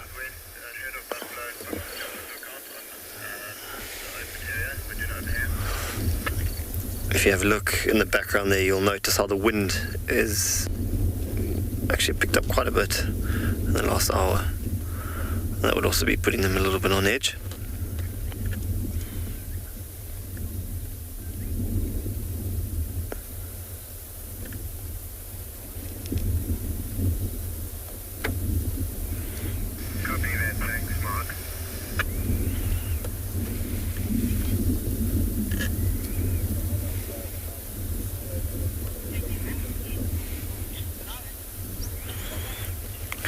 I've just actually spotted in the background there's an impala.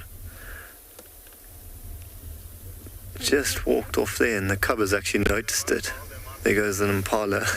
And it's just caught the little one's attention. Might just be more out of curiosity. Oh, there it goes.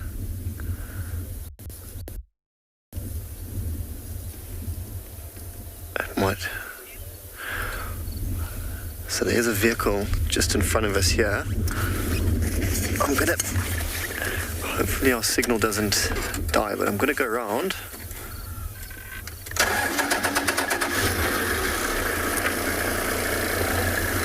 And try over there. There's the cub in front, let's see.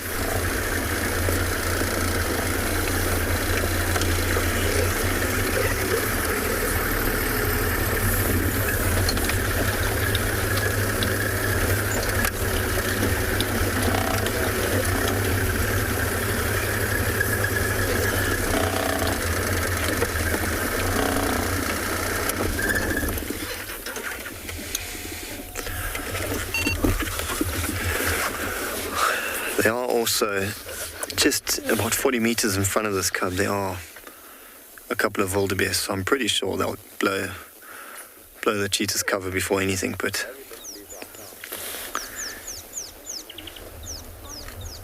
it's interesting to see how, just like any other cat, curiosity gets the best of these cheetah.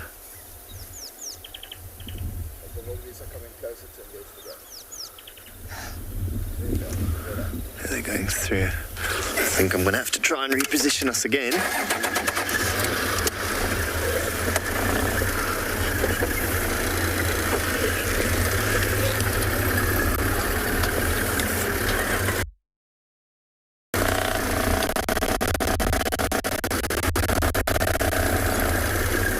Jared's asking, would the one cheetah be able to hunt by itself? Yes, most certainly. Cub's a little bit young at the moment, but let's see if we can stick here. But yeah, definitely able to hunt. Probably not something as big as a wildebeest, and maybe a male impala might be a bit big. I'm pretty sure that impala is going to spot them now. Oh, there we go. That just ran off.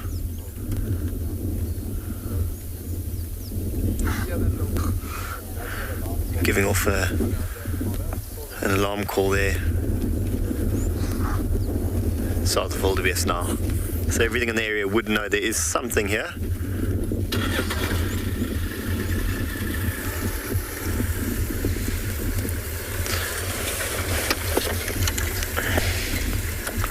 And you can also see the cheetah aren't really stalking anymore. I think they know their cover's blown. Oh, there it runs off. They got the wildebeest also.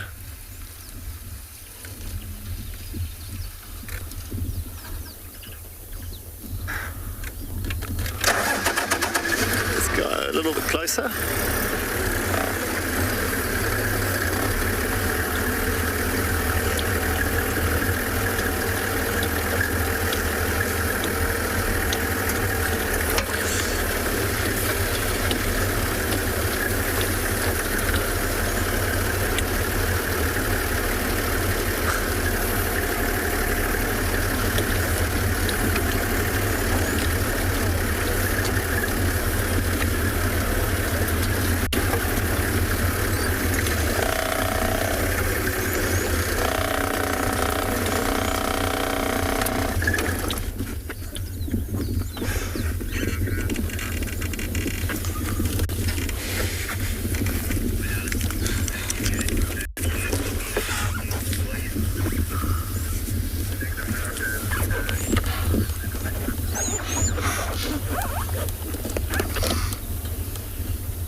You'll notice you can hear these wildebeest in the background giving off their alarm calls, and they should have stopped for now, but these wildebeest are actually coming closer. I'd definitely rather know where these cheetah are than lose sight of them. That's the logic behind not just running away and completely moving out of the area. See how they've all clumped together. The young ones, you'll notice, are right in the middle, and they've got their eyes locked on these cheetah.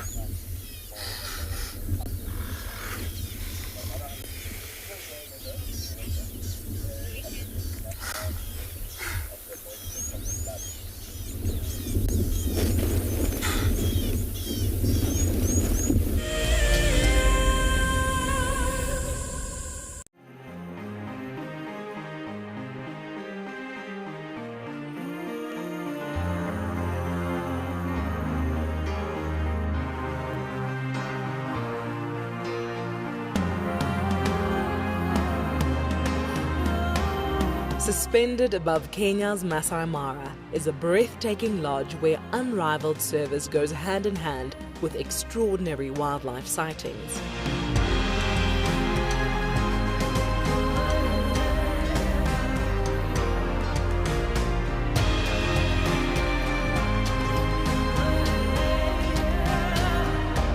Ngama Mara offers a quiet place where guests have the opportunity to reconnect with the world again. Sign up to be a Wild Earth Explorer before the end of July, and you and a friend could win a 3-night stay at this award-winning lodge. Wild Earth Explorers, it's in your nature. Africa is very special, and when you come down here, even when you're watching through our camera, the landscapes change from desert to bushveld to up in the Masai Mara where there's grassland. That means that the biodiversity changes as we move along Africa. And what I love most about connecting with you guys is the fact that I get to share these wonderful experiences with thousands of people. Catch up with the guides daily here on Wild Earth. Okay, there's another big male coming in from our left here. Another big male, look at this. This is the one. Now you're going to see sparks fly, guys.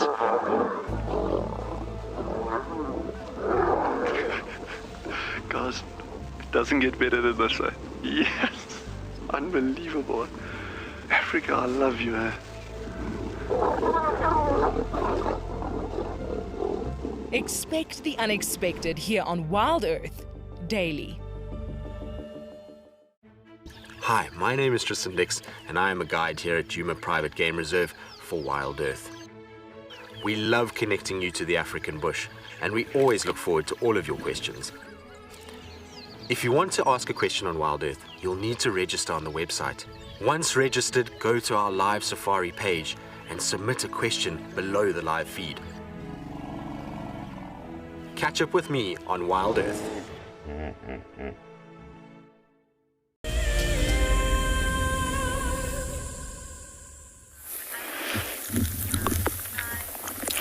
Good afternoon and welcome back to Bushwalk. We're in a fairly open area where we are busy looking at a large accumulation of buffalo dung. It looks very similar to that of a typical cow. We find that it's generally, if we break it open, that it purely consists of grass that has been digested.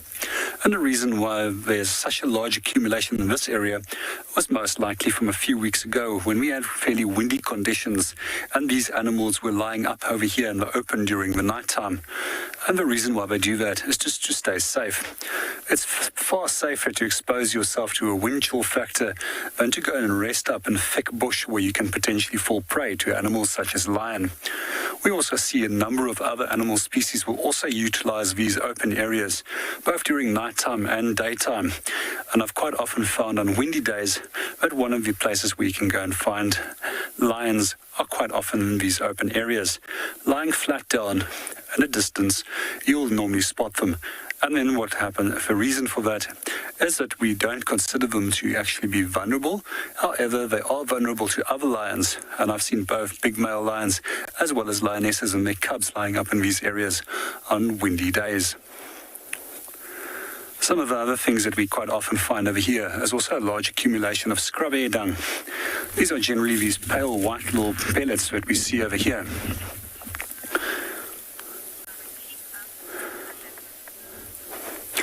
We're going to continue our walk and go and see what else we can go and find.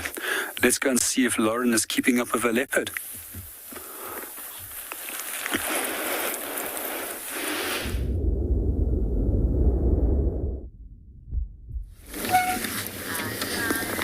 We have been having the best afternoon with Mareebs. He keeps coming to sniff the car. When did you get so confident, handsome? I remember when you were a cub and you were definitely not this confident. He's just so relaxed. He comes right up to the car and had a good old sniff. He's now left Torchwood, he's now crossing into Chitwa, but it's definitely not as easy to follow through the block. I also think Tandy's in here, I'm guessing. But I think she is. So we'll do our very best to keep up with them. But I like to give them just a little bit distance before we turn that engine on.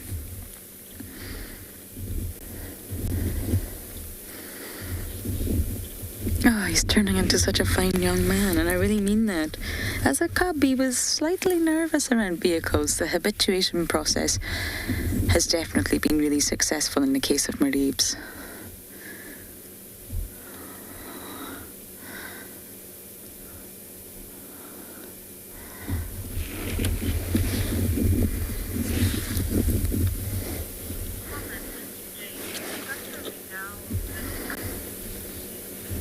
Yeah, such a regal little prince. His tail's twitching. He's just so, he's adorable. He's tiny, to give you a sort of indication of size. He's starting to get really big in comparison to Tandy, but for a male leopard, he's still very, very small. You know what, Morgan? Let's just get a little bit closer, but he's clearly watching something. I'm not going to block his views or anything. It's obviously a lot easier to follow a leopard in winter than it is in summer, that's for sure. But such a regal little prince indeed. And Tandy's suffered loss, but the sort of cub she has raised to independence. Oh, look at that tail. Look at that tail. He's chuffing. No. What is it? Are you going to come back to the car again?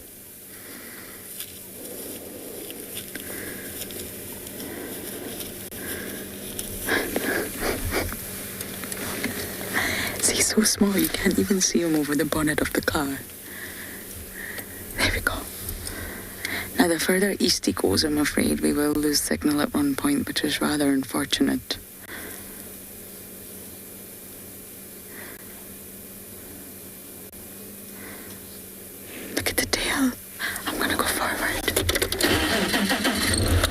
Tandy's nearby.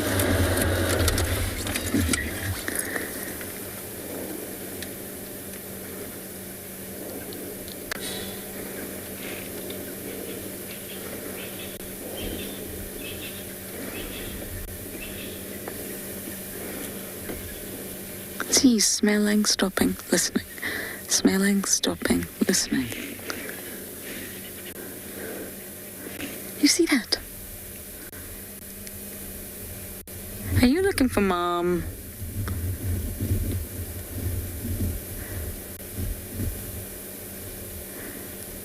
I think he is.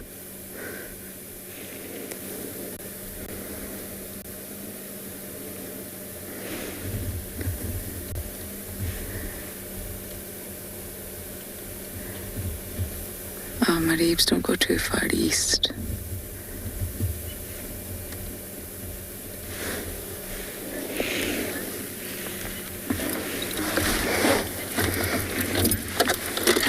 Alison, I'm not sure how old you think Mareebs is, but he's nowhere near independent yet. He's nowhere near independent. He is... I did this calculation just the other day. 1 year, 4 months. So normally the male cubs stay with Mom until about 2 years. So believe it or not, Alison, he's got a long way to go. And the sort of theory goes, it's not been scientifically proven, but the theory holds that males stay longer with Mom than females do because they've really got to venture out into that big bad world against all the big dominant males and prove themselves. Whereas females, I mean, really, they just get a section of Mom's territory and they sort of live the good life. And that's the theory. Because males have it a lot tougher in terms of establishing themselves, they stay with Mom a little bit longer for more protection and to get stronger. Tandy gives him food, Alison. Or should I say he steals Tandy's food? But he's got a long way to go. We will see Mareebs and Tandy interaction for some time yet. I can see him. I'm just worried about how far east he's marching.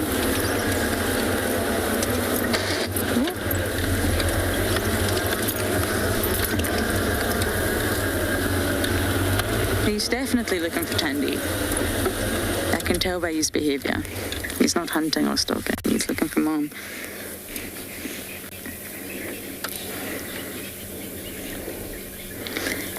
And it's a lovely relationship the two of them have got, and they really will stay together for some time yet. But it's not every day. They naturally separate. They come, they go, they reunite, they separate.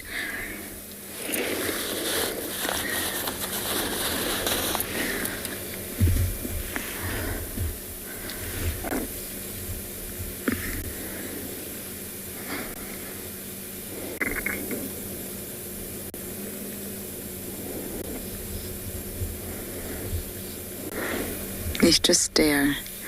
Don't want to turn my engine on right now. I want to see what direction he goes in. He's going to pop out.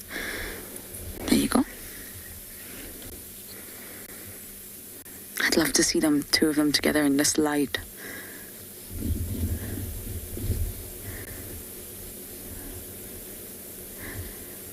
It's really warm, golden light. It's delicious.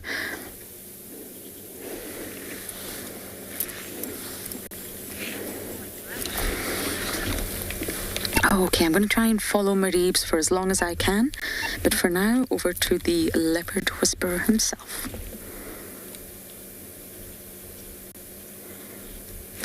Stations in the east. Well, envious is probably a good word for Lauren spending time with Mareebs. It's been a while since I've seen him, so I'm looking forward to seeing him. I'm sure we'll catch up at some point.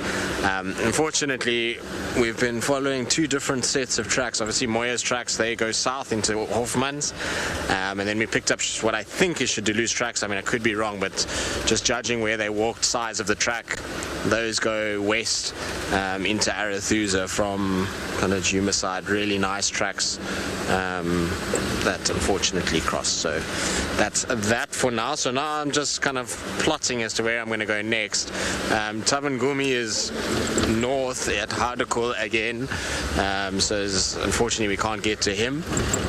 The Talamatis are also on Buffelshoek in a no signal zone, so that's, I'm afraid, also not an option. So I don't know really where I'm going to scratch now. I kind of did a loop around where I thought maybe Tingana might come out from yesterday, but there's no sign of a male leopard coming out of that block at all. And you know, even if he had made a kill, he should have come out for water. And and we should have picked up his tracks maybe going towards Tumbeta or Galagopan, one of those two. So I don't expect him to be in there with a kill, but what we're going to do is just do another loop in case Moya's turned back towards Treehouse Dam. If there's nothing there, then I'm going to go back to that area around Quarantine, just see if I can't pick up something for Tingana. There's not really many other options. I suppose Kalamba is always a wild card and could be anywhere. So yeah, we'll have a little scratch around, see. We haven't really had anything else in terms of other animals. We had an odd impala that we've driven past, but it's been pretty quiet otherwise. Jack, my name, you're asking if leopards contact call. I think that's what the question was. Yeah, they do. So they have quite a few different ways of contact calling. So the first is obviously that they have their little saw, as we call it, or roar, which they'll do, and that's generally for long distance communication, and that's a way of sometimes if, like in this case, Marips wanders too far and Tandi's trying to find him and he's too kind of busy with his own stuff, then you'll find that she'll soar to try and kind of get his attention, and then they can meet up from that. Or if a female's trying to mate, that's a contact call for a male to say I'm in the area. Then they've got what's called a chuff. So a chuff is a slight kind of grumble. I don't know if grumble's not the right word. It's an exhale of air. So it makes basically a chuffing sound, which is a little close contact call. So when a mom gets to her den site, she'll chuff, and that will be a signal to the cubs to come out the den. So they have the chuff. And then what a lot of people don't know is that leopards can actually make a sound very similar to a domestic cat in the form of a kind of mewing sound. They have like this whiny little sound that they can make. It's pretty rare to hear it, but you often find it when it's like cubs that have just been left by their mom, and they sit and they almost whine like this as though they're trying to find their mom and they can't. I haven't heard it often, but I have definitely heard it in some cats, particularly young males. They seem to make that noise. It's a very, very cool sound and something that you wouldn't expect, and that's almost like a little contact, hoping that mom would be close by and would be able to hear their cries. So it's more kind of cry than a sort of contact call. But yeah, they do have multiple different sounds that they use in order to talk to one another. Growling is also, I suppose, part of the sort of communication of leopards, but I wouldn't call that a contact call. That's more in response to something. As you can see, a few impalas just milling about on the fire break. This is very, very, very close to where the tracks for Moya, or the ones that I think are Moyas, just judging by size and freshness, cross south. And so maybe she was stalking these guys before she went into this thicker stuff on my right-hand side. Given how skinny she was this morning, I really do expect that she'll be a busy cat this afternoon trying to find food, or in fact the whole day she had been trying to find food. And so hopefully it's this evening, if not already, and she manages to catch something, even if it's not as big as an impala like this, because in her condition and her age, hoisting of big male impalas will be quite tricky. But even if she can catch something like a scrub hare, guinea fowl, those will just be little things that will kind of slowly build up her weight again, and she'll look a lot better for it. It's amazing how a small meal like a guinea fowl or a scrub hare can actually make quite a big difference on a slender, small little female. Because Moya is not very big at all. She's a tiny little female. She's very much like Tandi in sort of terms of her size. And you can see the impala's just trying to get all the nice little green shoots that are coming through on this fire break. It's the perfect place for nutrition at the moment. It'd be a good area for these guys to gain back some of that body weight that they've lost through the rut. I was actually just saying to David now as we're driving, it's amazing how much the condition of the impalas has deteriorated in the last month. They've gotten a lot skinnier with hips and ribs showing. All right, onward and forward. Let's see what else we can find. Hopefully we'll be able to pick up some sign of the old Duke in the center parts of Djuma.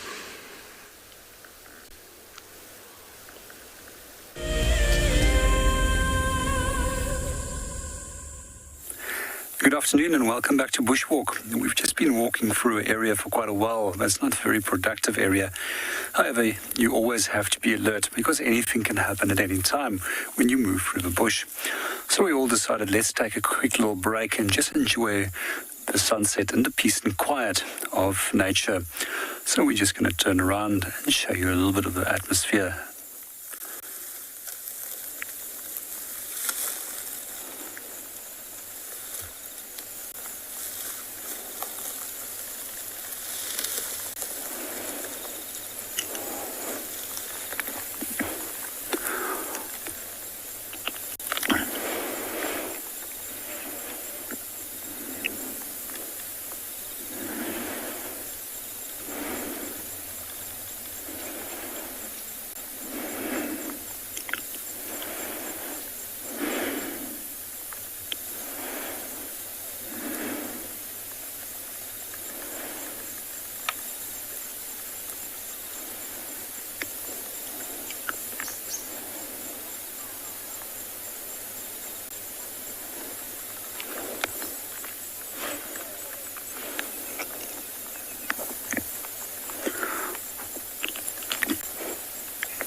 Welcome back everyone to Beyond Pinda Private Game Reserve, where we've just been relaxing with these two cheetah.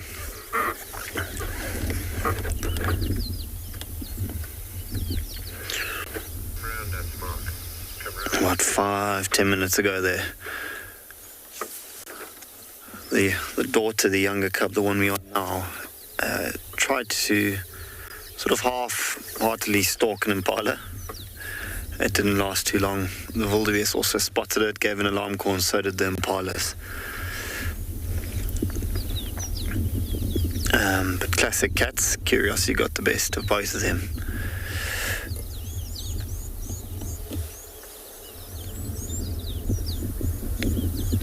So for now, after that meal they had a bit earlier, you can still see how big and bloated their bellies are. At least for the next day or so, they're going to be sorted for food and they're going to relax this evening.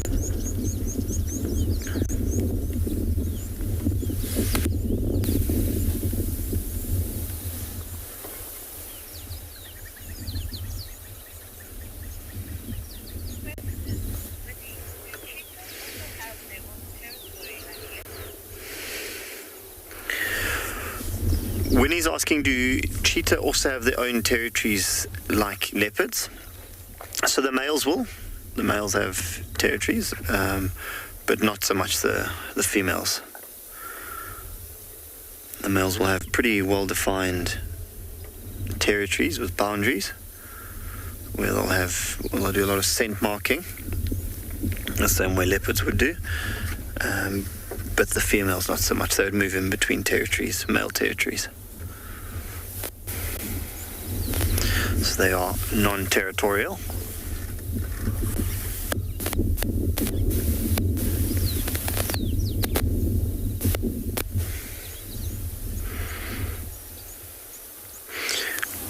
From this angle, you can, if you have a look, you'll see those black marks running down from the inside of the eye all the way down to the outside of the mouth. Like long tear marks. And those serve the same purpose as what an American footballer or a cricket player would do when they put sunscreen underneath their eyes. Or at least it's one of the theories. It helps with the glare. Cheetahs, being more active during the day, have to deal with a lot of that glare from the sun. So one of the theories is those dark tear marks help with the glare from the sun.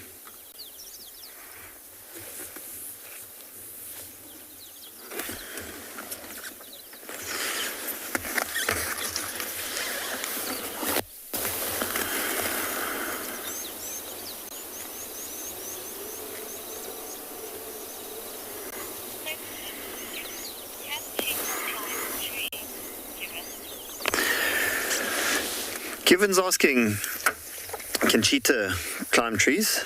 They most certainly can. In fact, these two, this cheetah and a cub, I've seen them climb trees quite a bit. Not as well as what a leopard would, but they definitely are very capable of climbing trees. It's quite common to actually see when they're moving through the bush, especially the younger ones, and they come across a fallen over tree or a stump, and it's quite common to see them climb up and get on top.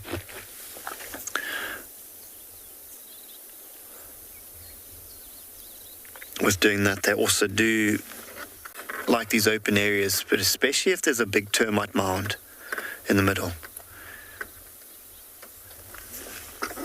They'll go right to the top of that termite mound. It gives them a nice height advantage. Oh, they just rolled over. A nice height advantage so they can get a good view of the surrounding area.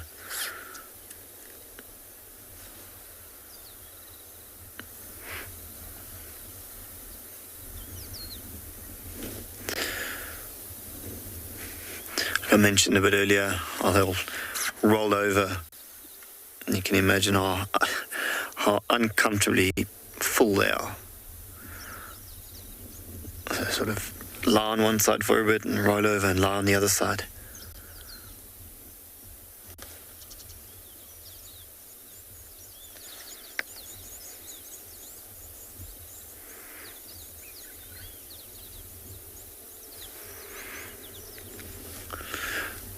Also, only a moment ago there was a couple of vervet monkeys off to our left that had spotted the cheetah and were giving off alarm calls.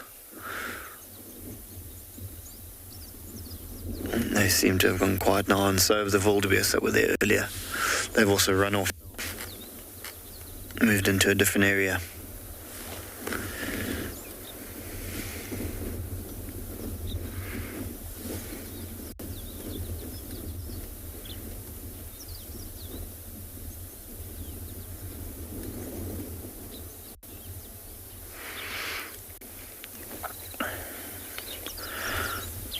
Quite an ideal area for these two cheetah. Off to our left is a little bit of a watering hole, a little pan, and off to our right the hill sort of slopes down. They've got a bit of a height advantage, and it's quite open also.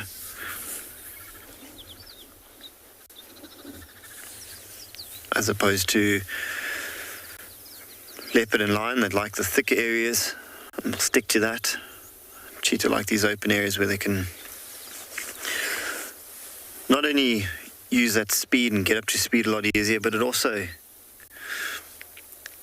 gives them a bit more awareness. They're quite vulnerable to other predators like leopard and lion. I'll need to keep an eye out for them. Look at those beautiful amber eyes.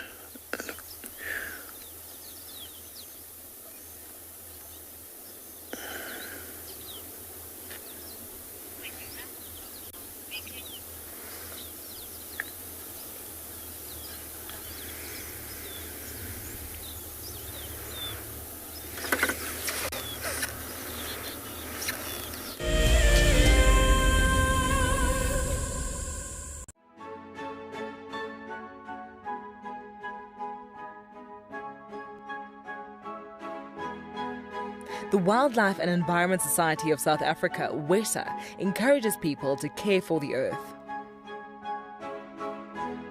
Through innovative projects, they aim to reverse the serious issues that we face in the world today.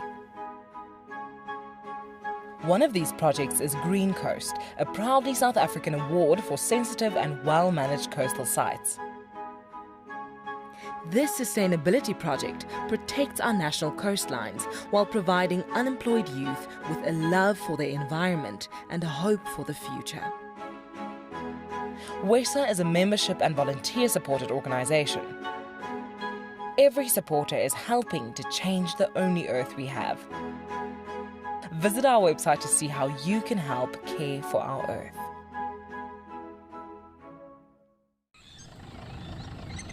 My favorite animal is a leopard, purely because I just think they are just the epitome of feline grace and power, and the way they can move about in any environment and remain hidden until they want to be seen, I just find incredibly intoxicating, and they're amazingly beautiful.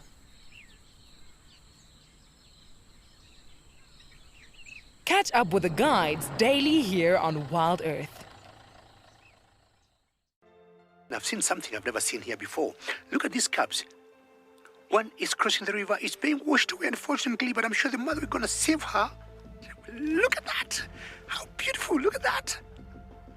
One crossing, two to go.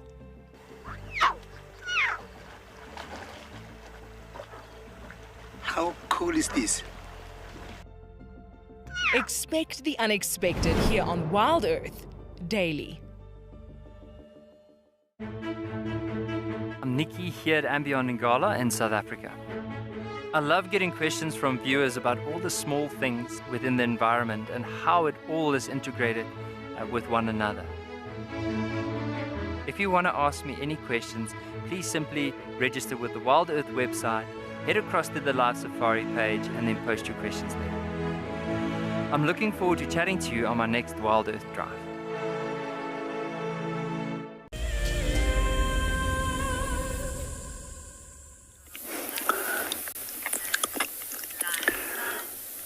Welcome back to Bushwalk. We're on the edge of one of the dams and we're looking at a number of different tracks. It's quite a muddy area, so I'm not going to venture too far. We're already almost sunk in here already. So right over here, nice little interesting track. This belongs to a warthog. And here you can see the round outer edges of the track. But what you'll also notice is where the dew claws have marked. And normally you won't see where these dew claws mark on hard surfaces. And something else that we can find over here is the tracks of a number of different birds. Right over here, we've got webbed foot, and this belongs to one of the Egyptian geese that often comes and rests up on the shore over here. And then here, another bird that we quite often find, 1, 2, 3 toes pointing forward, and no hind toe, and this belongs to the blacksmith lapwing. A nice broad foot creating a large surface area, which prevents it actually from sinking into the mud when it does walk. Just like for web foot, it also produces a larger surface area, but it also has additional benefit that it can be used to pedal itself through the water. Right over there in the distance, that's where our Egyptian geese are at the moment. I often feel sorry for these guys because they often get chased by buffalo and elephant that like to come and wallow and drink over here, and then they tend to go and sit in the middle of a dam and wait for them to move off before they can come back here and come and rest.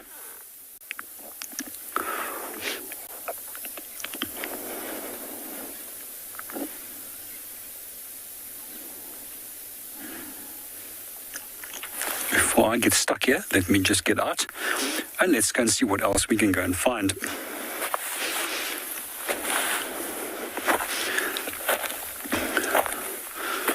And right over here, another large track that we can see. And this one belongs to a buffalo. Here we can see the large hoof, and just like with a warthog, we also see where the dew claws have actually marked right over here, which is something that normally does not show up on a track when they are moving on hard surfaces.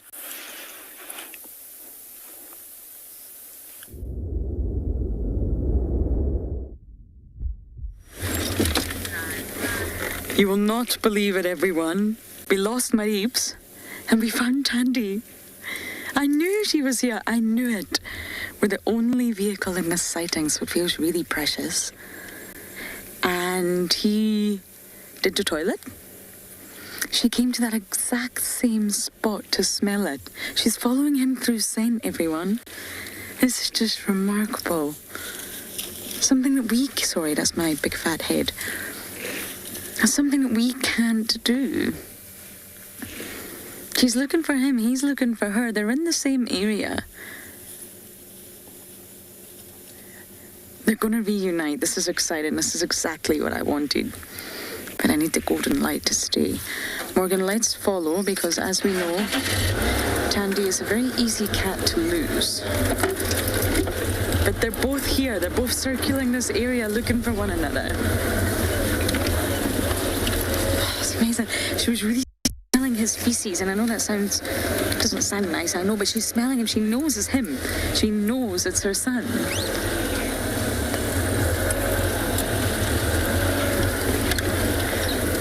Boy, where are you? I know you're somewhere here, because we were with you up until about 5 minutes ago.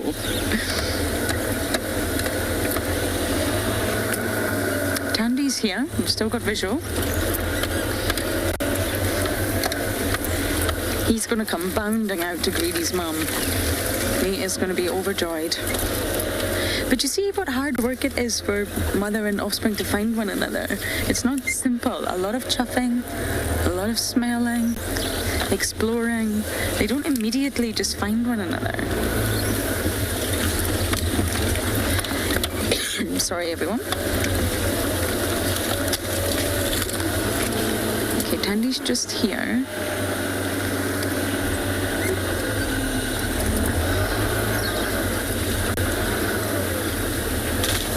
Obviously cannot hear over the engine, but I hope she's chuffing, because then he'll be able to hear her and then at least know that mom is in the area. I'm sorry.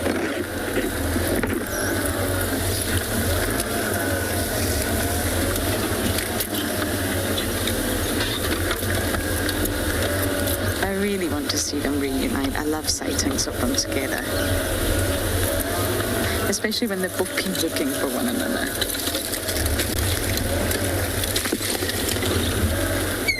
Alright, she's changed her direction.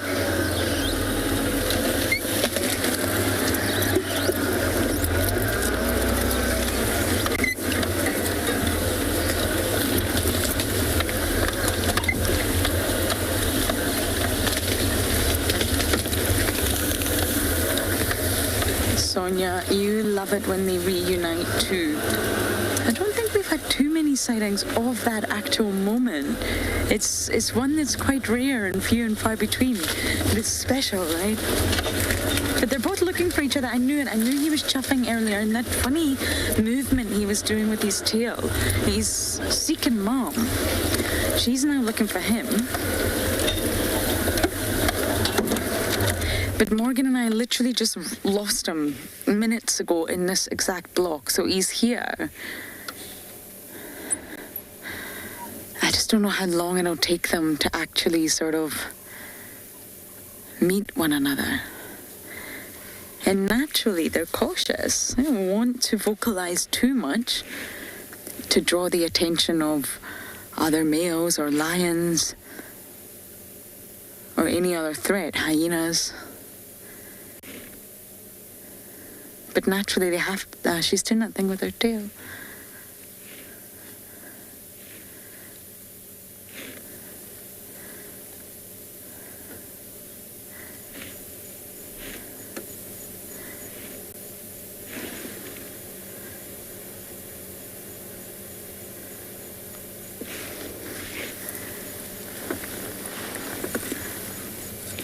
The only thing is, she is moving in a different direction from what we had him, but of course he could have moved.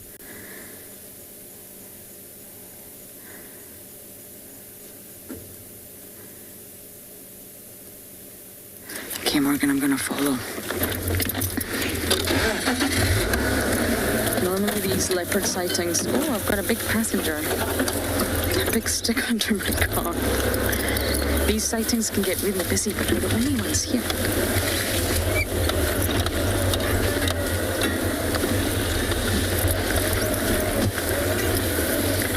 to shout from the top of my lungs, Mareebs, your mom's here.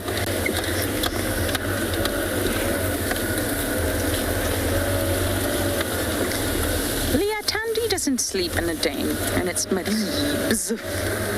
Miss Gwynnie. Tandy only ever stashes her cubs in a den, and that's when they're very, very small, up to about 6 weeks really, when they're very, very altricial and need to be hidden from all sorts of predators and threats around. And then once they reach that age where they can get mobile and follow mum, that's what they'll do. And she'll just leave him at various different parts across the reserve. It won't just be the one den site anymore. But Tandy, last time she slept inside a den, it was probably when she was a cub, which was a very, very long time ago. They don't use dens sort of in the same way that hyenas do.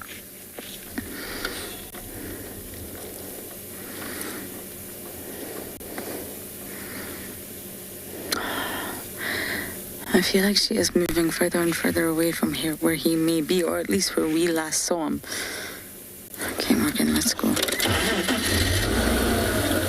But yes, they'll make den sites, they'll create den sites in embankments of riverbeds, or they can use termite mounds, but not so often, or in sort of roots of trees, or really sort of complicated areas that are very, very dense and very thick, and it would make it tricky for anyone to get in and naturally harm the cub.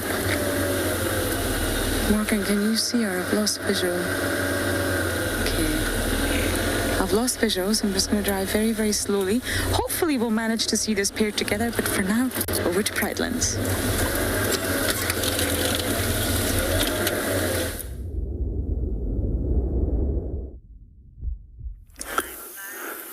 Welcome back to Bushwalk. We're just about to enjoy the last little bit of sun before it sets.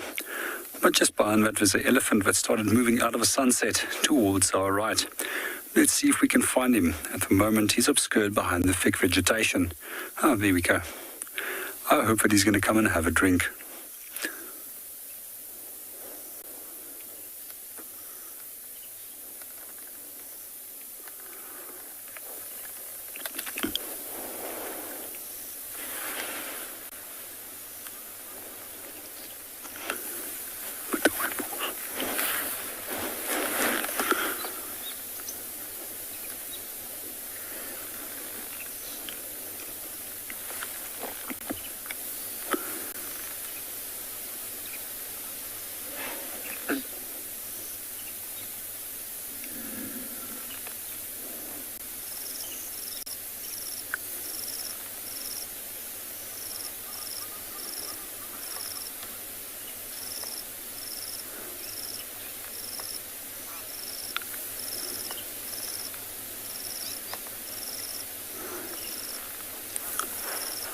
At the moment, it looks as if he's more interested in snacking than drinking.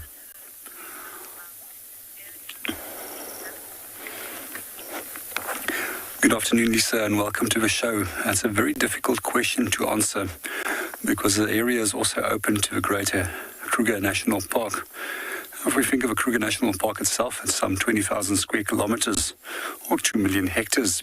It's roughly an area that's 360 kilometers from north to south.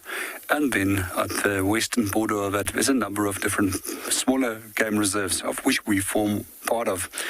I know for the Kruger National Park alone, at one stage, there was an estimated 17 to 19,000 elephants alone. So it's probably safe to take a guess and say probably 25,000 elephants for this incredibly large area.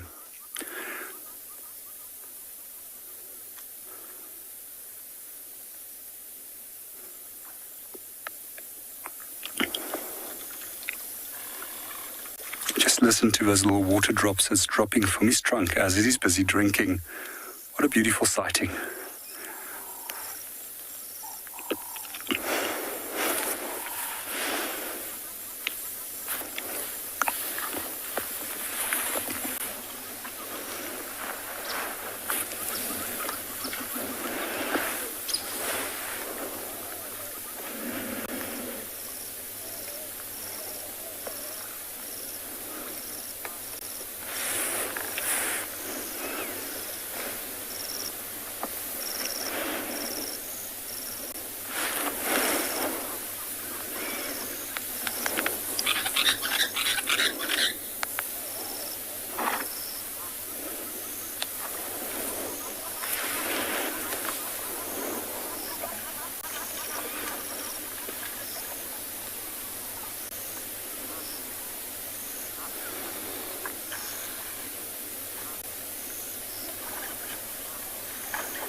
We're going to watch our elephant disappearing into the sunset, and let's go and see what the others have on offer.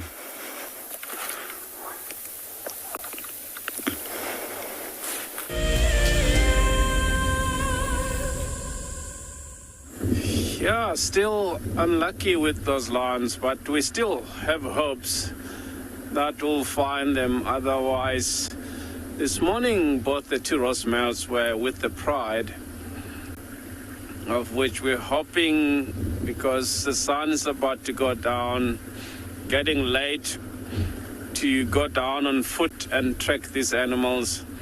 We're just going to drive around and hope to find them walking down the road, because as soon as the sun goes down, they'll start to hunt. Or else, those males might roar for territory. It will be a very good giveaway for us to quickly go in a direction where we had them roaring. So easily find them if they can do that.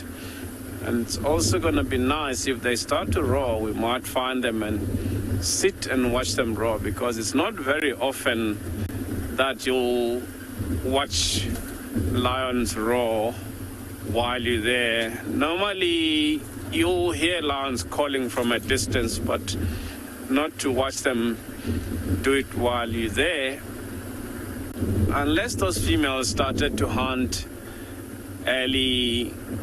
May have left the males behind with the cubs, of which hopefully, even if they find something, some of them will stay behind with the cubs, and then one or two will go back to where the cubs are and bring the cubs to the kill. Who knows? It might happen not too far from where the cubs are, of which that will be a bonus for the cubs, because they don't have to walk a long way with adults. So that's what the lions will do sometimes. They'll leave the cubs behind, go to hunt, and then if something happens, some of them will stay, guard the food, and some of them will go back and bring the cubs to where the food is, because they can't all of them leave at the same time, because hyenas might steal the kill. By the time they come back, the carcass will be gone. So that's what the lions will do. We're just going to carry on and see if we can find these lions or hear them roar.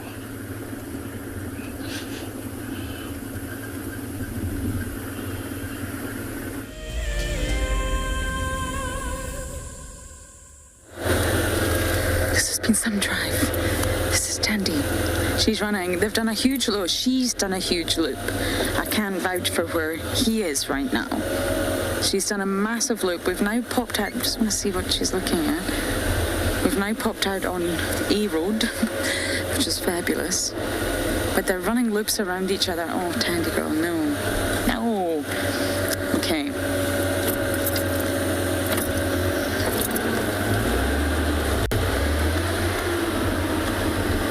When Tandy runs like this, you got to make a call. There's a little clearing here.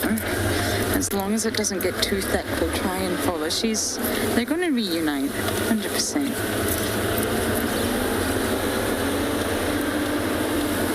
I can see her. When you're off-roading, always make sure you got a visual on the animal. If you lose visual, stop. Stop and try and get visual, or try and listen, or use all of your senses. See, she's crossing. Don't worry, Morgan, we're going to keep moving. And make sure you know exactly where that animal that you were following is before you just bash on in.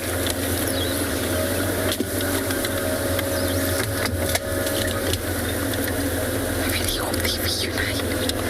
Come on, guys.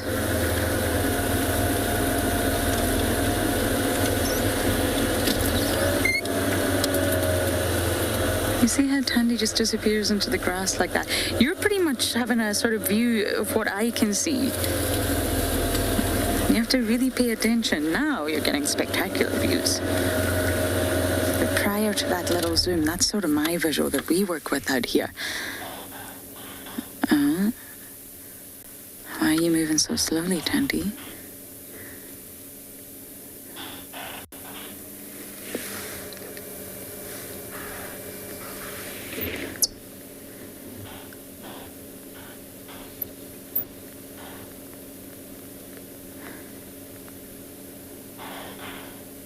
Is that the impalas? Okay, so I don't think she's been seen. There's no one, I bet you it's him. They see him and she knows there's another leopard in the area. Wow, this is just an incredible journey to follow. He's been spotted. I don't think it's her. Do you see any impala, Morgan? Other side. On the other side, yeah, it's him. I think he's been seen. I bet she's thinking, oh, not again.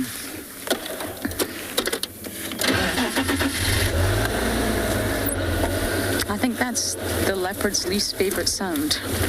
The snort of an impala, because it means game over. I'm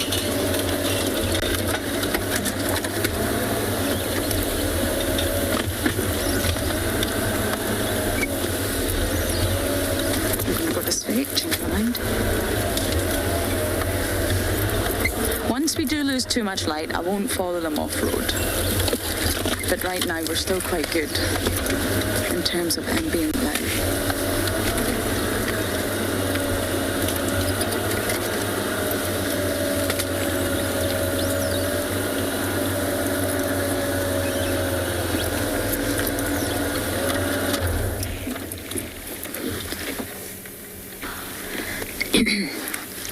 Sorry, everyone. I had something stuck in my throat for quite some time.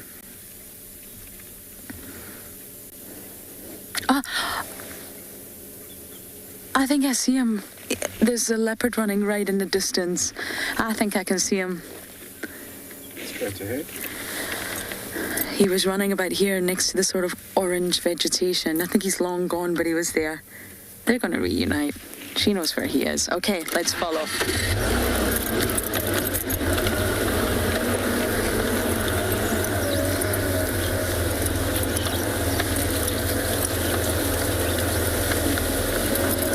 I think she also knows that he's hunting.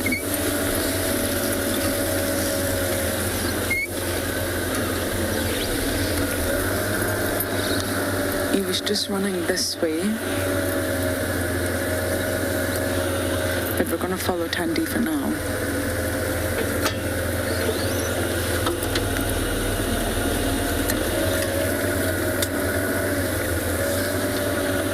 She's running.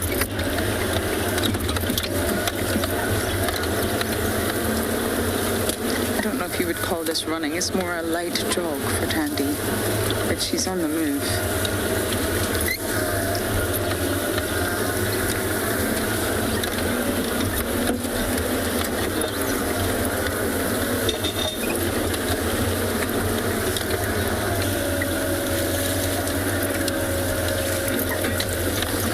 Oh, watch out, Morgan! I've already whacked Morgan on the ribs with the branch. Okay, we're approaching another road. He's also on this road.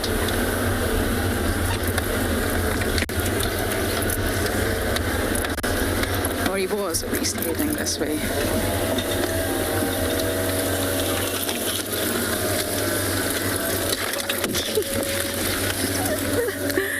Oh, okay, that got my face that time.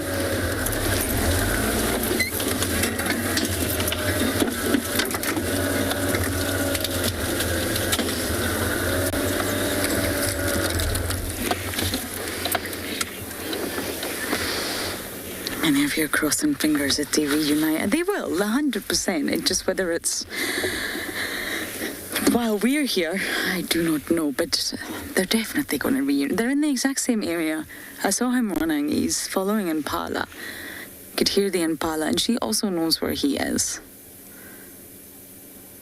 Look, she's sniffing. She's trying to suss out where her baby boy is gone. Now, this is where it's going to get a little bit tricky for us. They're dipping down into the Mowanini.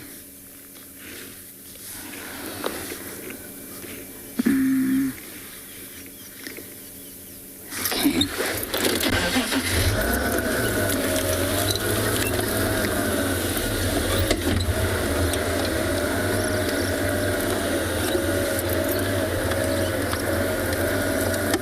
Oh, I'm torn. Should I go this way?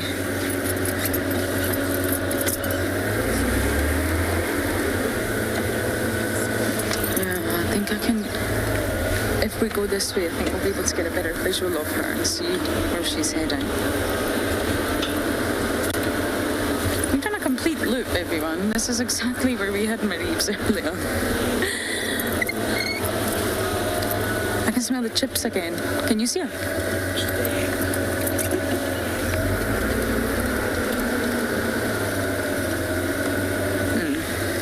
We got in here.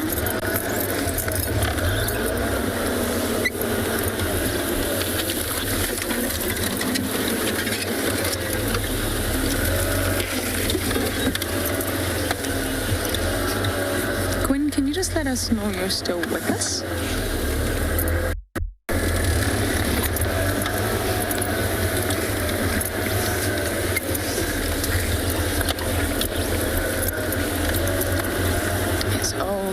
I'm going to do my very best here, everyone, to keep up with this pair. But for now, over to another live location.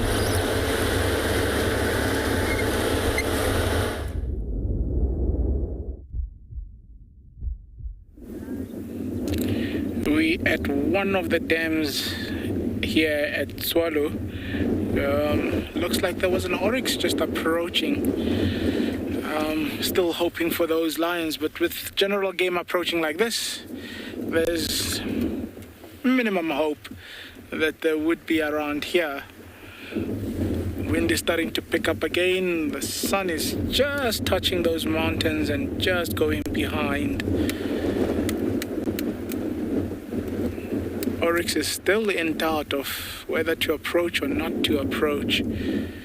Give it a bit of time and see. It's not often that you actually get to see them drink, so it would be very, very wonderful to actually see it come drink.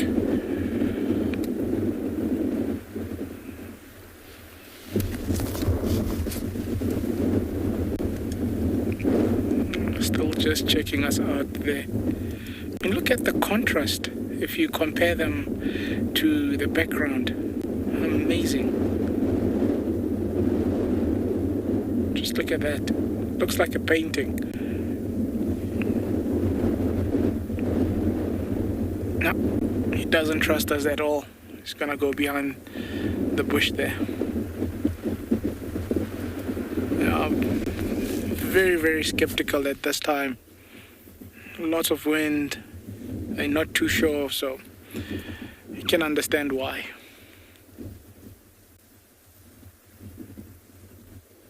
Just gonna change a bit of angle and see if we can see on the other side of the bushes.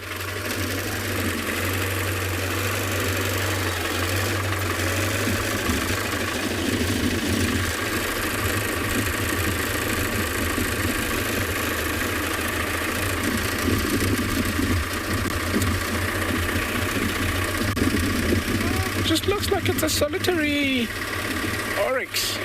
I thought maybe there would be more coming from where it went.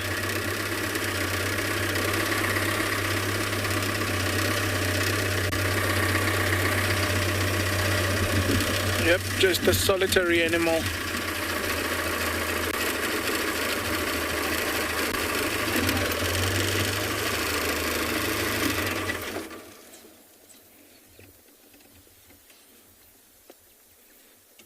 But also very, very quiet around the water. And this is one of the busier watering holes. The last tracks we had of these lions were heading towards the mountains, so I'm thinking they must be somewhere around the mountains, just based on how quiet this watering hole is, especially at this time of the day, where a lot of animals would be probably drinking for the last time before the sun disappears completely.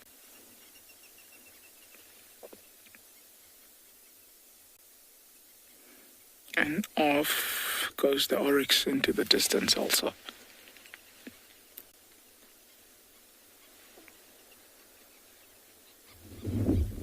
Yeah, something really spooked him there. Didn't like that at all.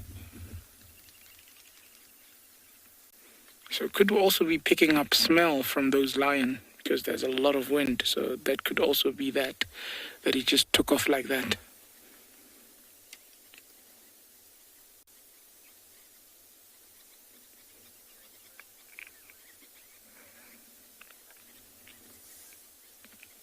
So let's see, give it a bit of time. It's all about patience out here. But the behavior and everything tells me something else.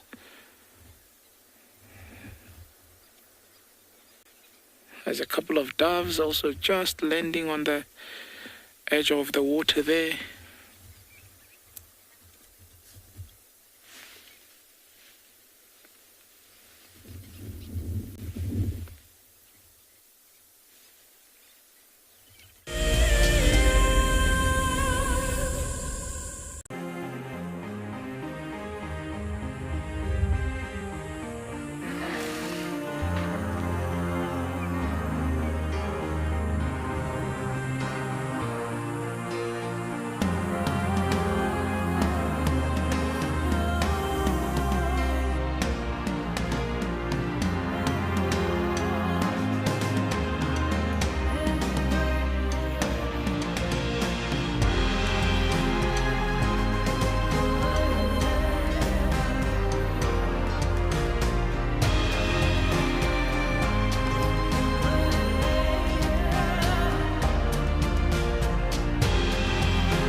Hi, I'm Nikki, your guide here at Beyond Ngala.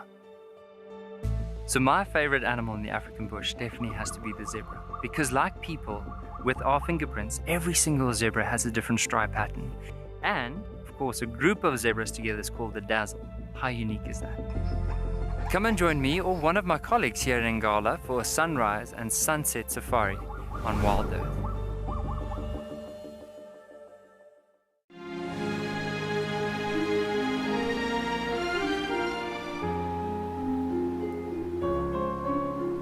You are cheeky. That was a brave decision. Amber Eyes is... Oh. That is so magic. That was absolutely wonderful. Amber Eyes just gave that cub an enormous hug. Expect the unexpected here on Wild Earth daily. My name is Ross and I'm a field guide at and Beyond Pinda Private Game Reserve. I love getting questions from guests on Wild Earth because I love sharing and learning information about nature with new people, and it also makes me feel like you're all joining me in real life. If you want to ask a question on Wild Earth, then you need to register on our website. Once registered, go to our live safari page and submit your question below our live feed.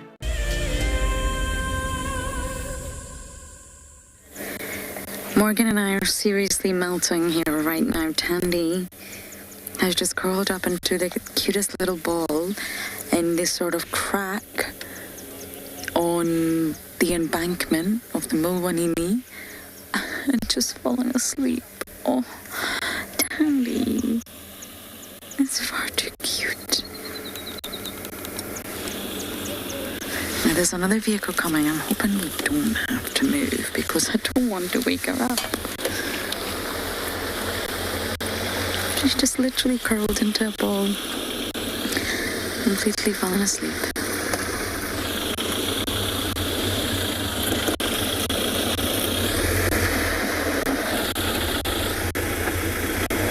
Oh dear, Tandy. I think we may need to move. Someone woke you up. It's Herbie. Herbie woke you up. We forgive you, Herbie. It's okay. Maribs is also here somewhere. Yeah. Isn't that just sweet? And that's exactly the sort of hidey holes that leopards do find during the day. And this one's extremely obvious because we've been following her. And it's on Gowrie Main. But that's all a leopard has to do when it's resting. Just find a little nook, a little cranny, a little patch of really thick vegetation and fall asleep. She's exhausted. Oh, is that a big tick? You see that, Morgan, on the back of her left ear? You see that? That's a tick. That's a big tick.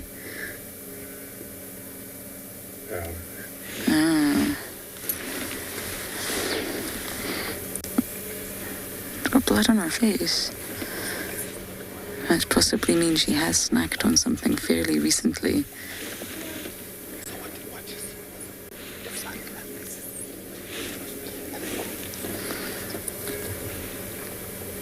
I just wanted to see them reunite, and it's not happened yet.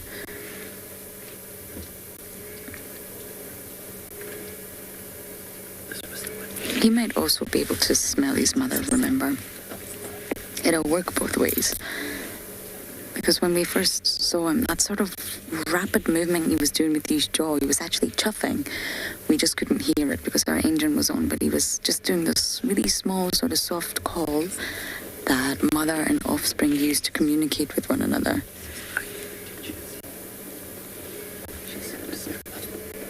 And we call it chuffing because it sounds like a really small chuff.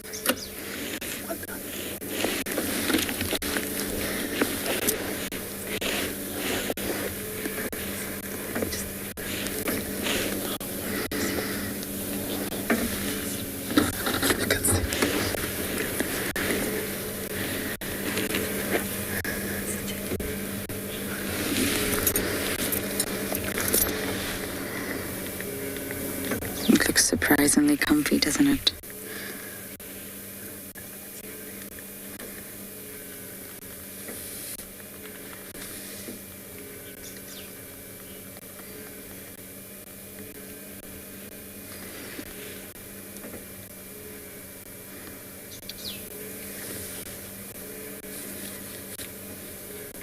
This actually, I always talk about Tandy's size, and this actually gives a really good indication of how small she is, I think. It's hard to portray through a screen, but she's very petite. Morgan's giving you a nice wide view of actually how tiny she is.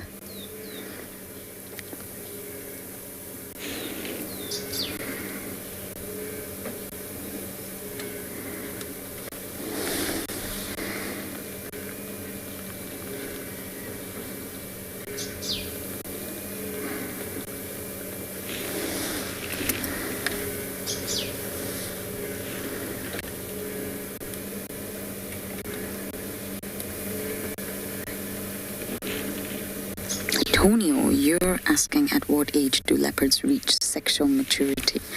That's a good question, because if you were watching at the start of Drive, which I hope you were, you'll realize that when I was talking about impala, I was describing that it's a process. And it's also a bit of a process for leopards as well, if you like. So with females, because it's completely separate for the sexies, with females, it's all about establishing your territory. So you leave mom normally around 18 months, give or take. Now, this is not exact. Are you away? Hi.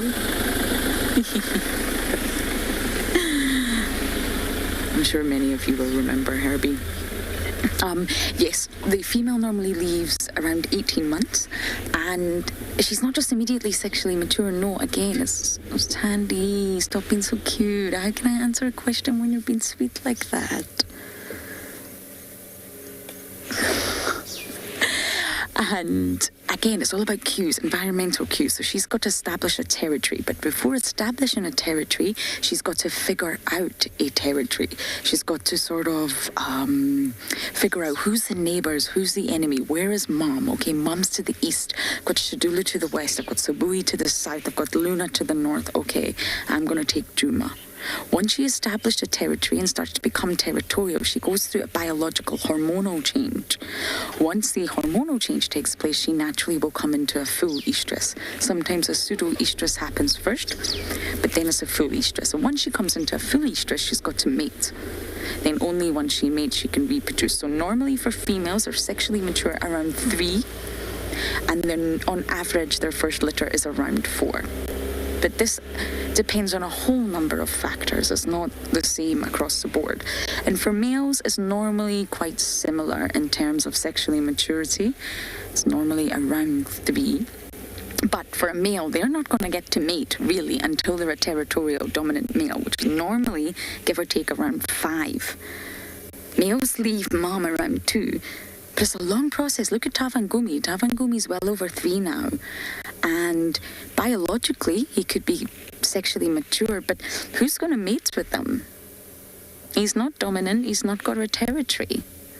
He's exploring. He's now spending a lot more time on Buffelshoek. He's moved from that little northwestern corner that we saw him on. He's starting to explore, expand, find his paws, find his feet.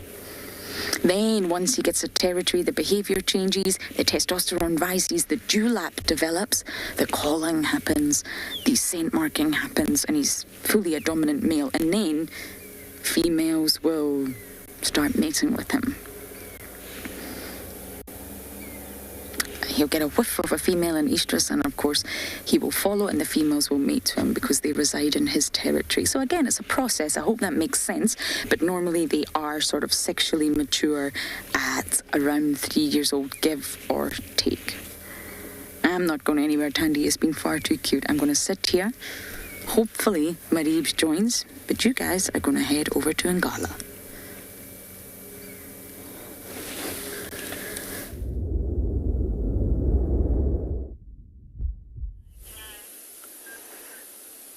Wow, this is a real African live safari bush. As you can see, we just got on this beautiful waterhole just after sunset. As you heard that rumbling noise that sounded like thunder, but it's not. That's where the elephants talking to each other. As you can see, they just finished drinking water from this beautiful waterhole. They're all moving away in single file from this waterhole. They might as well graze and browse in the direction of another waterhole, or circle around and come back to this area because it's getting drier every day. So these animals will eat a lot of dry food. Because of that, they'll need a lot of water to flush it out. So that's why they'll take about 180 to 200 liters of water per day. So they'll need to drink almost twice or 3 times a day. As you can see, a head of elephant is always mixed with fully grown females, young ones of different ages. If you look at the back, these are all the bulls that are lagging behind because they don't have to be really always with the head. Even if they do, the bulls sometimes will lag behind and follow the head, catch up, maybe spend some time with the head for a couple of days and go off again. As you can see, it's slowly getting dark, but these animals won't stop feeding and they'll just go over and find more and more food. They'll feed for like 14 hours a day. As I mentioned earlier, they have this poor digestion system, of which most of the food just passes through their stomach. That's why they can defecate like 100 kilograms of dung per day. So that's a lot of manure. As you can see, they're slowly moving away from this dam, but they're not very...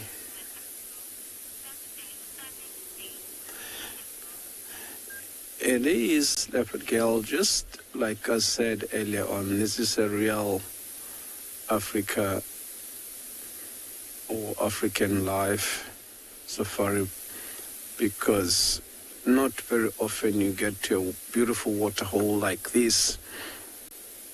It's like we just made an appointment with these elephants to be here at this beautiful time of the day, but definitely didn't. This was just by luck. We got there exactly at the right spot, right time. As you see, if we got here maybe 5 minutes later, there was no elephant. So we were very, very lucky to get here exactly at the right time. Yes, it is really beautiful. You can just sit here quietly and look at this water. As you can see the reflection of this sky in the water, like how beautiful that is. Unfortunately, it's getting a little bit dark. You were going to be able to see a beautiful reflection of that elephant in the water, but now you can just see it, but it's not as visible as it was going to be if the sun was still a little bit higher. But still is beautiful. As you can see, it's just moving gracefully. Yeah, we're just gonna move on and see if we can find the lions and go over to Tristan and see what Tristan has found for us.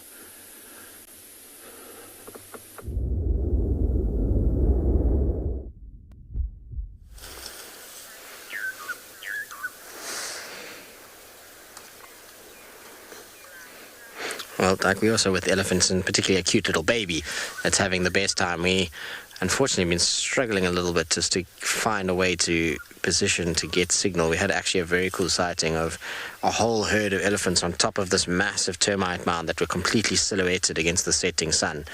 But unfortunately, we just couldn't figure it out, and so we had to move up a little bit. And this is the rest of the herd that's just ahead, and this little baby is super cute. It's kind of bumping its nose and trying to mimic mom in the way that it eats in order to try and kind of figure out its trunk and how those muscles work. I think it's pretty kind of unsure of how all of this actually goes about working. So I find it's going to try and do all the things and mimic, and so you'll find it bumping and trying to kind of hold things, but that trunk is still not quite user-friendly just yet. It's going to take a bit of time. David, are you okay there? Do you need to go into IR? You're good for now. Okay, wonderful. You just shout if you need to, and I will let everybody know then.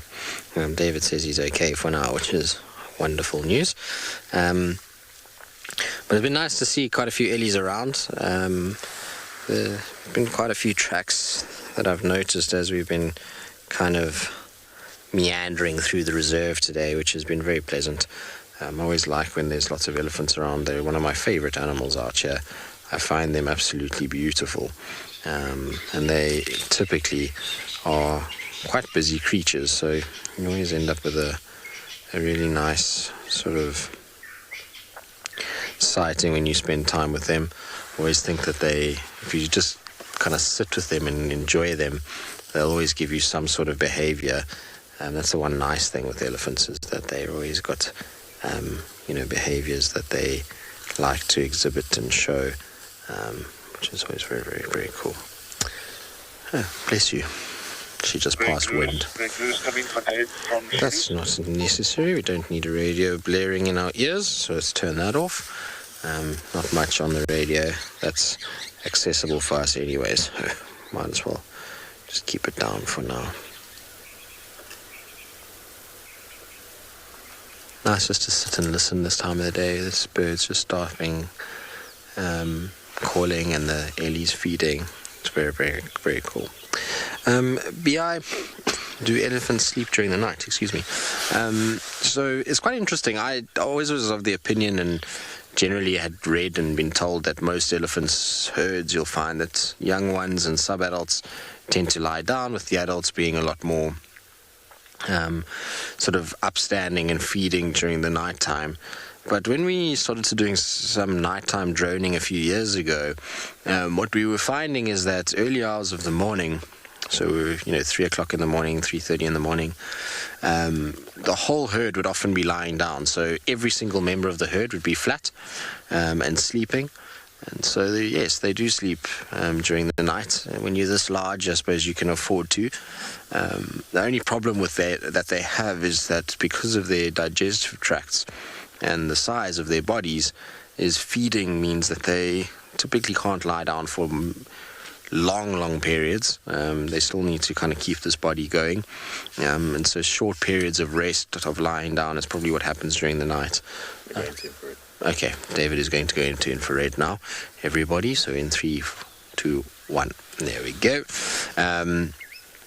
And so, yeah, they do kind of have periods of rest, but they're not nearly as long as, let's say, what lions would rest for during the day, or even a leopard.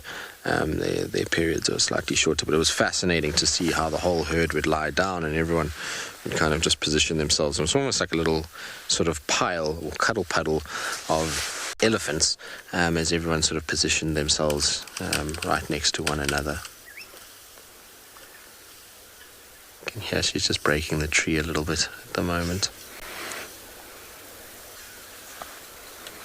Elephants actually are quite nice in infrared because they stand out so much against the background. They're so dark in comparison to the lighter vegetation that they actually work quite well.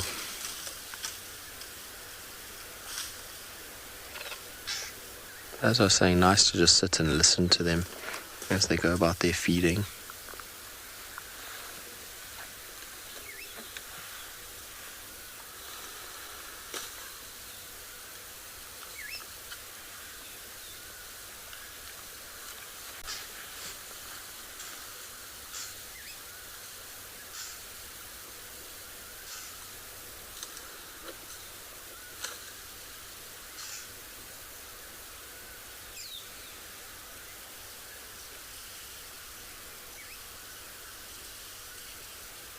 I must admit, this particular herd is actually incredibly relaxed. When we were trying to kind of position and find a way to get signal, I mean, we moved around a little bit, and none of them even missed a beat. They didn't move out the way. Even the little ones were quite happy just to kind of be around us. It's quite nice to see relaxed herds like this.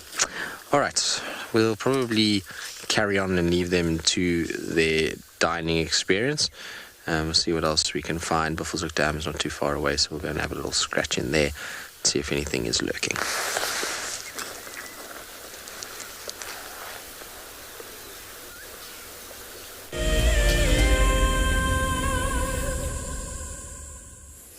Yeah, just now, if you look carefully through the bush there's a lion that's disappearing through these trees. We're just going to drive around and see if we can catch up with him.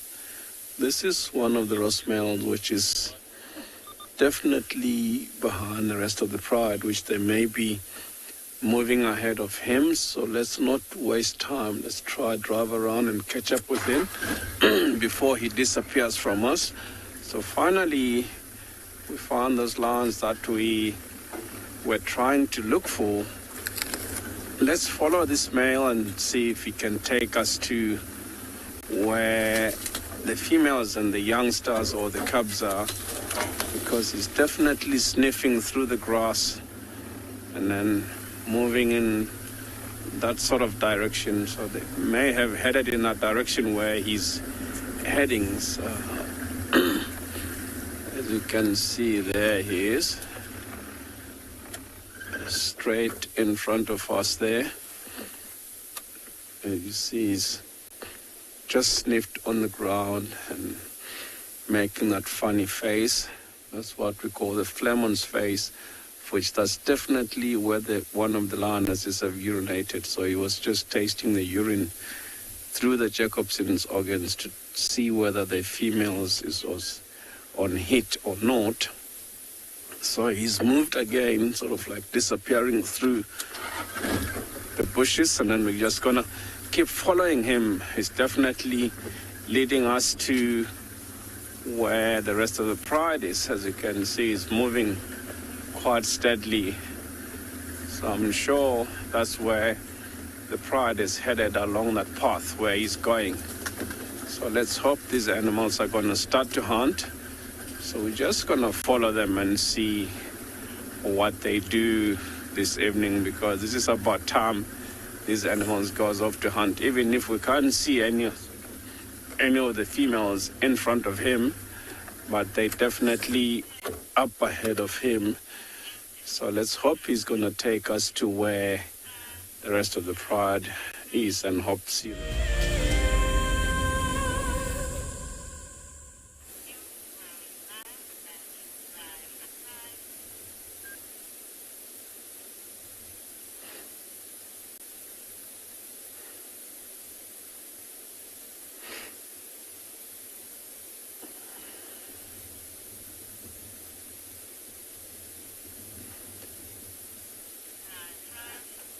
yeah, we're just gonna stick with this male and see if he's gonna take us to where the females are. As you can see, he stopped there listening carefully, see if he can hear the females making, oh, there's another male walking past the vehicle.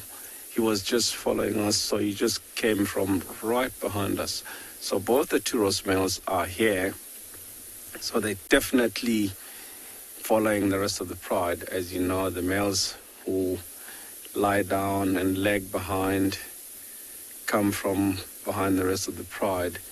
Like, as they're known, coming to eat first, let the females do the hunt. But that's not true. These animals do hunt, not as much as the females. I personally think because of the mane, they know they can easily be exposed. So when they're with the females, they'll let the females do the rest. But bring something big down, like a giraffe or a buffalo, they know it needs more strength. That's when they move in and help. Like 4 or 5 mornings ago, we saw this Birmingham Pride taking down a buffalo, and then the male was there to help. So he definitely did participate on that hunt. So let's follow these animals and see where they're taking us to. Otherwise, sometimes the males can be alone by themselves. A couple of days patrolling the territory to see if there's no other males intruding them. Then they need to hunt. I've seen a male lion on a giraffe, on a buffalo kill by himself. They do hunt, not as much as the females. It's just like when we say hyenas are scavengers. Hyenas do hunt. They're responsible for 40% of their own hunt, and even more successful than the lions because they have more stamina. They can keep up the same pace for quite a long time.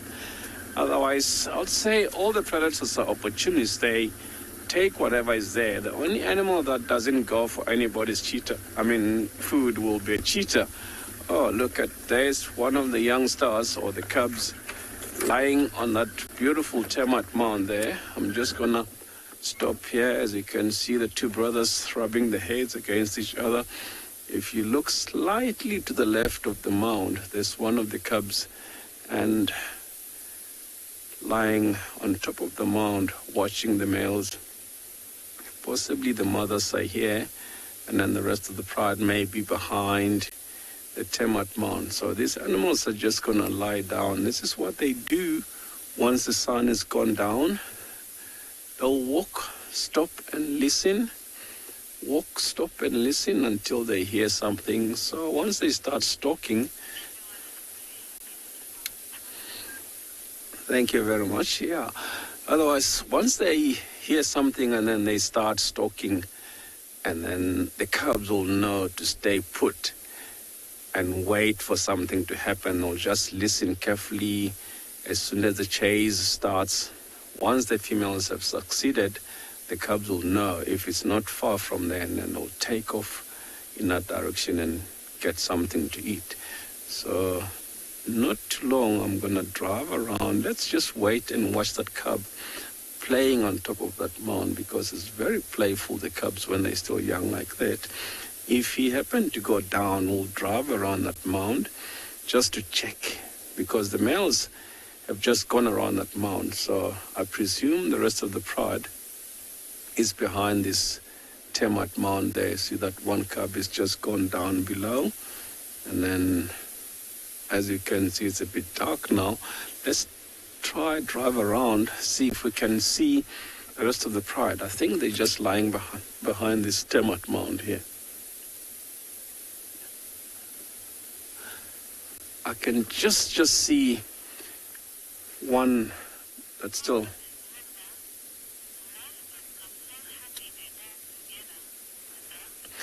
Linda, it's so nice to see them together like this. Even for me, I'm so happy, because once it's dark like this, you'll see the lions go off to hunt and leave the cubs alone. So these cubs are very vulnerable to other predators, like other male lions, maybe hyenas, leopards. So it's so nice to see them together like this, because we know these cubs are safe, unlike when their parents have left them by themselves, of which is unsafe for them when they are alone. We just, fingers crossed for them, if we see them by themselves at night, hope that they're all still alive. But now they're still with the adults, of which is much safer. As I said earlier, you can see one of the roast males sitting there and some of the cubs in front of him, more and more cubs in the area. Some of the lioness are here as well. So that looks like the 1-year-old young male yawning there. Yeah, his sister must be lying somewhere because he's one of 2 cubs that were born 2 weeks of April last year. As you can see, he's just started developing his mane. He's also lucky to be still around because these animals have a very big competition amongst themselves, more especially the males. That's why when the cubs are born, the male cubs, as soon as they get to the age of 2.5, 3 years, that's when they start showing a sign of dominancy and they get pushed away by the pride males, go off on their own as nomads. At the nomadic stage, that's when they do most of their hunting until they're 5, 6 years. This is when they can go look for their own pride, or if they want to come back, they may come back, challenge the males, fight them off, and take over the pride. On the other hand, the new male is a threat to the pride when they have cubs less than a year old, because he will try kill all the cubs that are not his.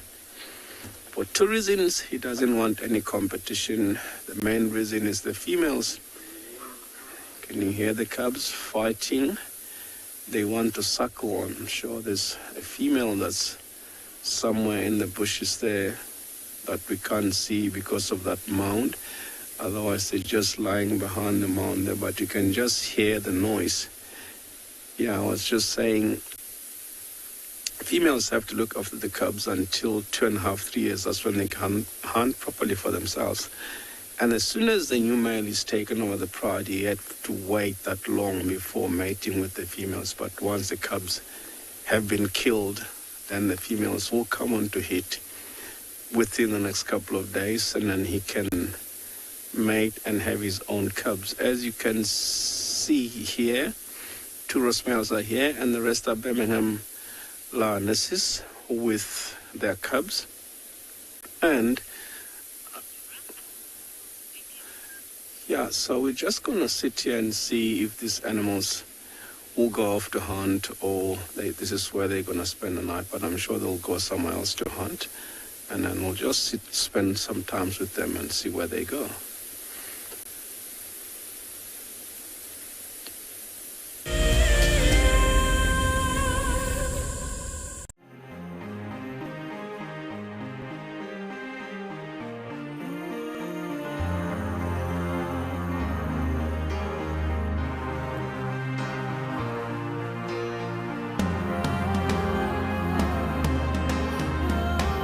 Suspended above Kenya's Masai Mara is a breathtaking lodge where unrivaled service goes hand in hand with extraordinary wildlife sightings.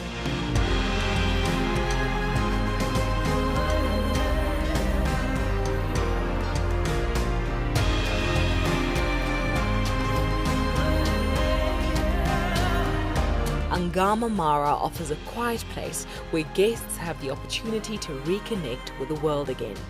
Sign up to be a Wild Earth Explorer before the end of July, and you and a friend could win a 3-night stay at this award-winning lodge. Wild Earth Explorers, it's in your nature.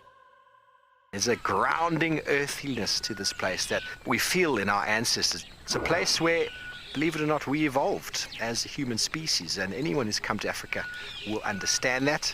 The connectivity that the continent has to the person and to people's souls is next level. I am thoroughly looking forward to taking you on your next adventure when we explore all the small and big things. Catch up with the guides daily here on Wild Earth. Oh, it's gonna be in trouble now. Oh, this is unbelievable stuff. Here comes a hippo in too. Go, Impala. There's a hippo coming in. I can't believe what we're seeing here. This is what we normally see in East Africa. It's all over. Hippo leaping at the crocodile now. Everything's gone underwater. Expect the unexpected here on Wild Earth daily. My name is Steve, and one of my favorite things at Wild Earth is getting questions from you. The type of questions that I really like are those ones that really help us to unpack and understand and really integrate the ecological knowledge and fully appreciate the importance that animals such as these Cape buffalo bring to the ecosystem. If you want to ask a question on Wild Earth, you're going to have to register on the website. But once registered, just head on over to the live safari page and enter your question under the live feed.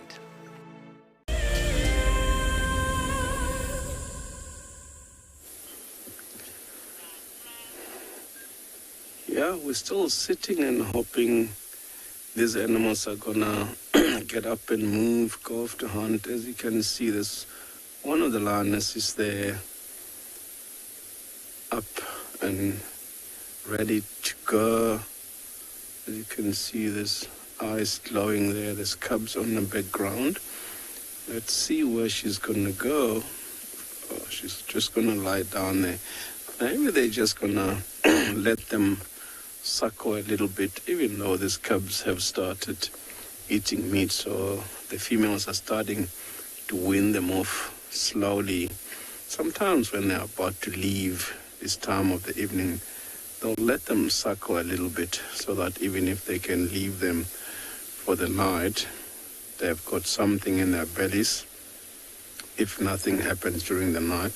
But let's hope once they start to move, they'll go off to hunt and something's going to happen, so these cubs will get something to eat tomorrow morning, because there's so many of them altogether, 7 of them to feed, so they need something really big like a giraffe or buffalo, especially including these big males being around, because a guy like that will weigh maybe 230 kilograms and he'll need something like 40% of his body weight to eat, so something like 100 kilograms of food per day, and he can easily consume about 20 kilograms at one sitting. So Impala can only feed one of these males, and it's just half of what he needs per day. So that's why when they're all together like this, they might need something really big to feed them all, so they can be full for the next couple of days. They don't have to worry much about hunting.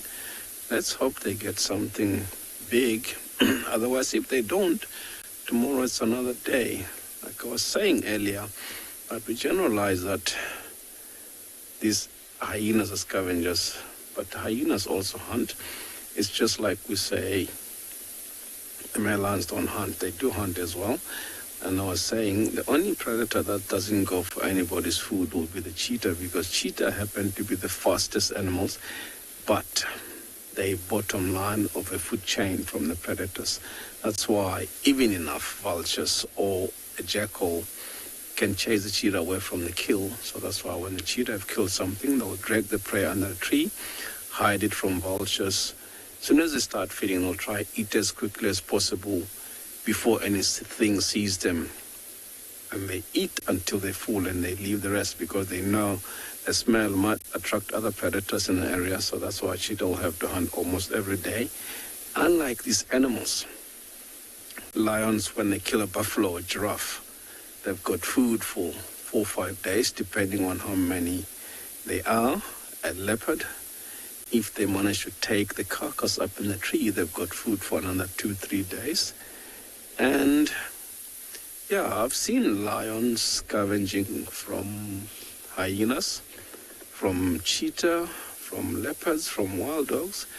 These animals will look for vultures going down, so they know there's food. So they'll quickly go over there and chase the vultures away and take over whatever is there. That's the reason I say all the predators are opportunists besides the cheetah. So let's hope tonight is going to be the night for them. They might go off to hunt and get successful with something a bit bigger, because if they kill an impala,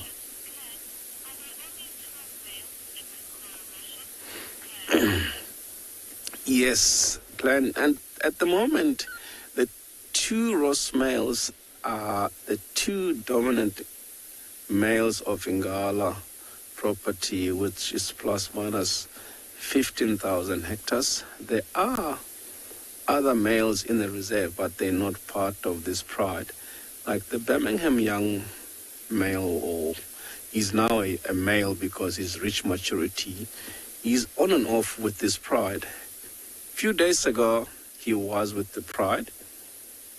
He just know to leave when the two Ross males come, because he's like competent. He competes with them at the moment. He's fully grown, he's reached maturity, and he doesn't want to leave the pride. Yes, normally people will ask why there's two males with the pride. Largest coalition I've seen was 5 males together in one pride. These guys need each other because of the competition they have amongst themselves. Let's take one male or one of the Ross male by himself.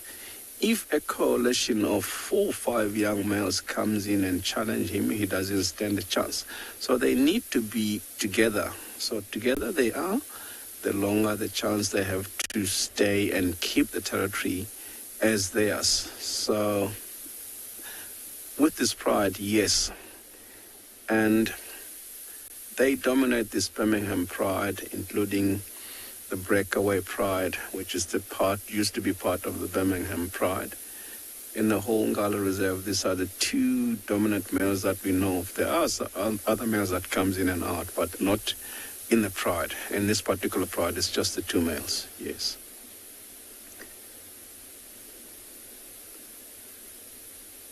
As you can see, the cubs are moving from one animal to another. We should know the language they're talking there, possibly.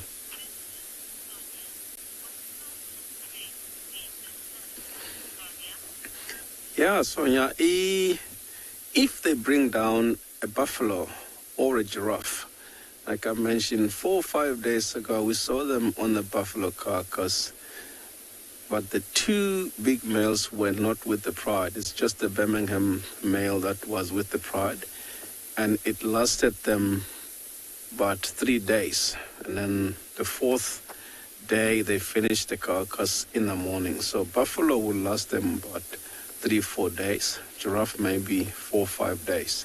So that's what they need, more especially with the males being with the pride. I was just talking about that cub that moving from one land to another, rubbing heads, grooming them, possibly wishing them good hunt tonight and hoping that they come back for them and fetch them, take them to go and eat something that they've caught during the night. Yeah, as you can see, that lioness is sitting up now. As you can see, these animals blend in so well with the color of the grass. That's why they have that very distinctive black behind the ears that you can see there. That's the following mechanism, just they can see each other when they're walking through long grass. While we're sitting here and hope these lions go off to hunt, we'll go over to Lauren and see what Lauren have found. Okay, there she goes. Seems like getting more and more active. As you can see, every now and then they're up, lie down again, up, lie down again. This is how they do it. The whole night they will be doing it like that. Unless they find the road, and then they'll be walking down the road because it's easy and quiet for them to walk down the road. As soon as they hear something, they'll stop and they start circling around. Each of them will go a different direction and circle the prey. And then when they're ready, one will spook the prey, and then chase them towards where the others are. If they're lucky, they get something. If unlucky, then they have missed. So they'll move on and try somewhere else. Like I was saying earlier, people think these animals are lazy because they spend about 16, 18 hours sleeping per day. But I don't agree to that. It's just the fact that they conserve energy. Because once they start to move, they'll be on the go the whole night until early the next day. If nothing happens, and then they'll lie down again and try again the next day. Like when I said 4 or 5 mornings ago, we saw them taking down a buffalo. That was very lucky because that happened in the morning. It's very unusual for lions, more especially, to hunt in the day. They normally hunt at night, but that was just by luck they happened to catch that buffalo. Because buffalo is quite big, and buffalo won't give up without a fight. They can fight and stand the ground, normally help each other. So if there's more than one buffalo, these buffaloes can come back and chase the lions away. I've seen lions being chased up termite mounds, up trees by buffalo bulls. So buffaloes can fight off lions. So they were just lucky to get the buffalo just like that. So it seems like the females have left now with the cubs, as I said earlier. The males will lie down, come from behind, let the females do the rest. But once something big been caught, to bring it down so quickly, the males know how to participate. The one that was yawning, the one that's lying flat now, I watched him taking down buffalo bull by himself, which took almost, I'd say the whole night, because it happened that evening from about this time. And then the next morning we went down by the Timbavati dry river bed, and the battle was still going, but he had won the battle because the buffalo was just lying there. Had his spinal cord been broken by the male lion, he couldn't move, and the lion was also tired lying on the shade, but he knew that the buffalo was not going to go anywhere. So that's why I say these animals do hunt, but not as much as the females. So they'll get up at some stage if they think now it's about time to get up and follow the females and hope something is going to happen. So this is what they'll do, slowly move towards where the females are. We're just going to spend more time with these lions and see what they do.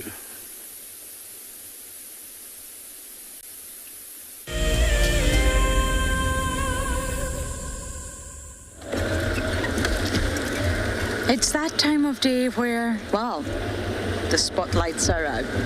The sun is long gone, and we're now looking for eyeshine, trying to find some nocturnal animals. It's not as easy as it sounds. To pay attention, your eyes can only follow where it is. So that's exactly what I'm going to do. So join me, come along for the bumble.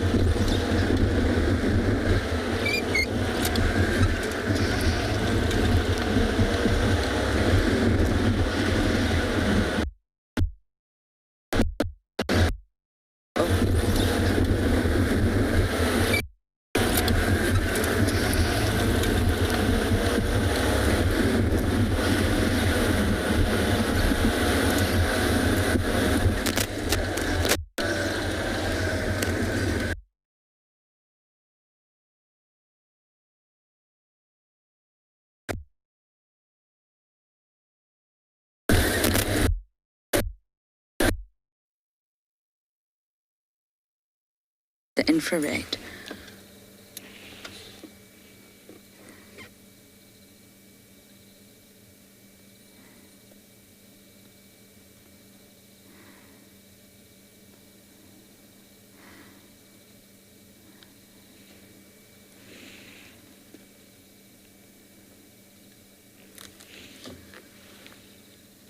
You can just listen to the sounds of the night. You never know what you might hear. Roaring, sawing, whooping, footsteps, alarm calls.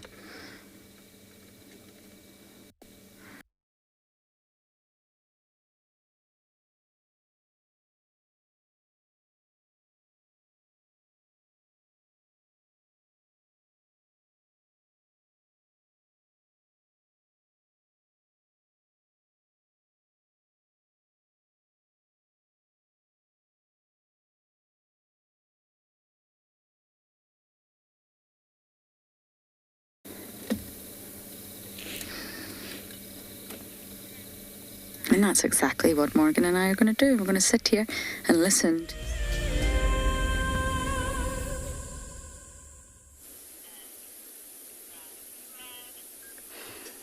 Here we are, as you can see, the grooming session, and the rest of the pride have just left him behind. Can see this maid is not in a hurry. He's just cleaning up, getting ready for the night. He possibly knows he's got a very long night. That's why he's cleaning up there. Or else, this is just like us. What we do when we wake up? We first take a shower before you're ready to do everything. So that's what the male lion is doing. He was just cleaning himself up. As you can see, one is just a contact call. Very low contact. That's what stopped him from grooming. There goes the yawn. Maybe getting ready to go. Because if you see them grooming and then it's about time they get up, there we go.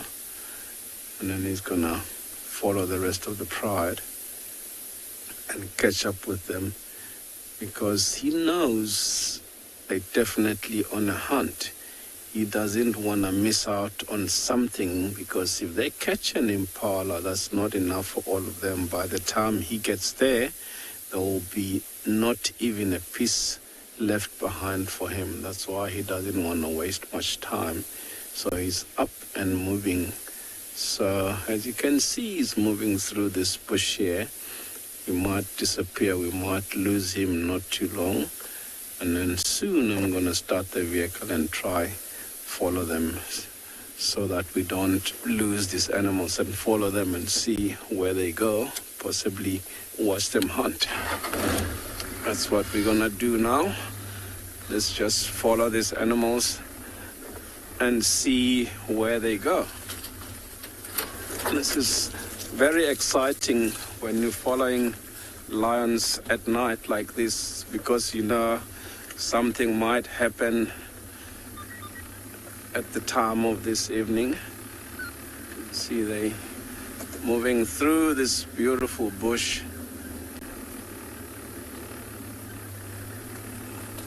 Headed in the direction where we're heading. Let's hope we haven't lost them.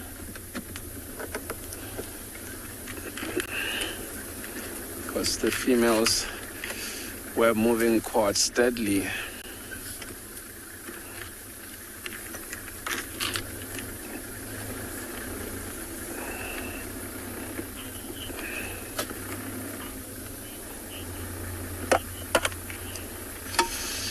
Yeah, Chris, there is one male which is more dominant than the other, but when I was talking about these animals, other lions killing cubs that are not theirs, these animals sometimes, the females will know of that. If she come onto hit, she'll try sneak off and mate with both the brothers. So each of them will think they're his cubs, but biologically they will be from one father. So it does happen, yes.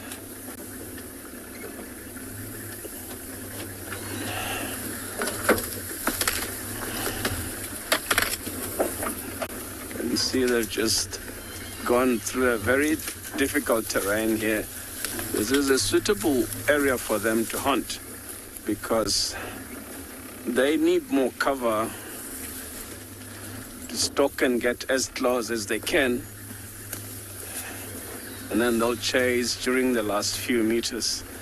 We're just gonna loop around and see if we can relocate on them. Otherwise they're just moving steadily. We may have lost them, but I hope they're not far from where we are. Possibly gone more to the left.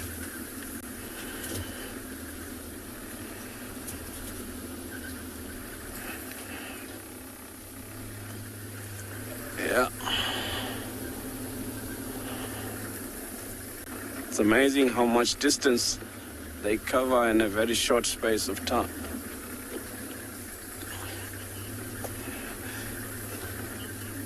While we're trying to find them again, we'll go over to Lauren and see what Lauren can find for us.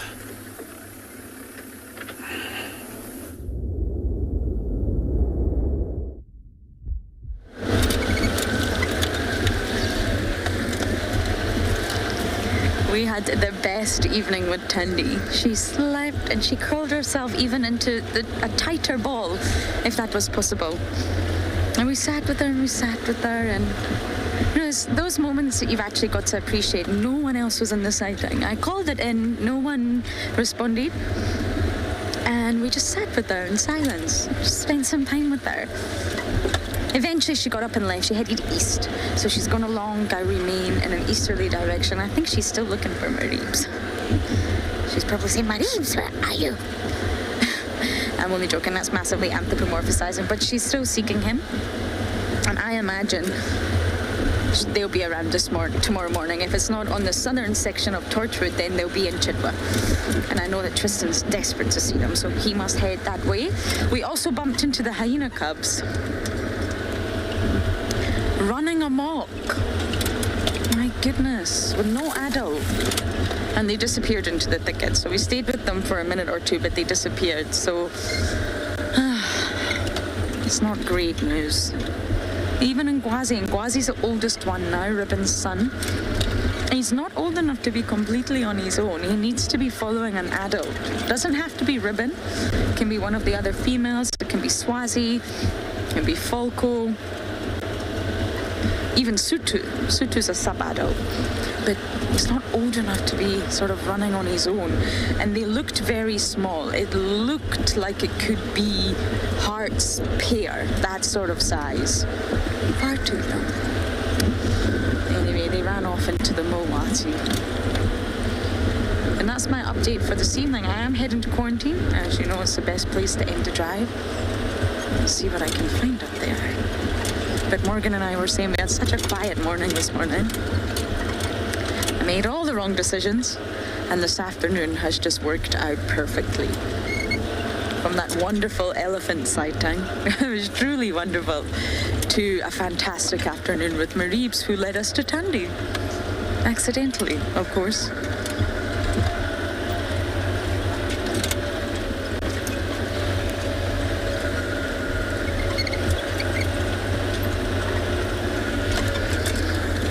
I'm gonna make my way up to quarantine and see what we can find for you all there.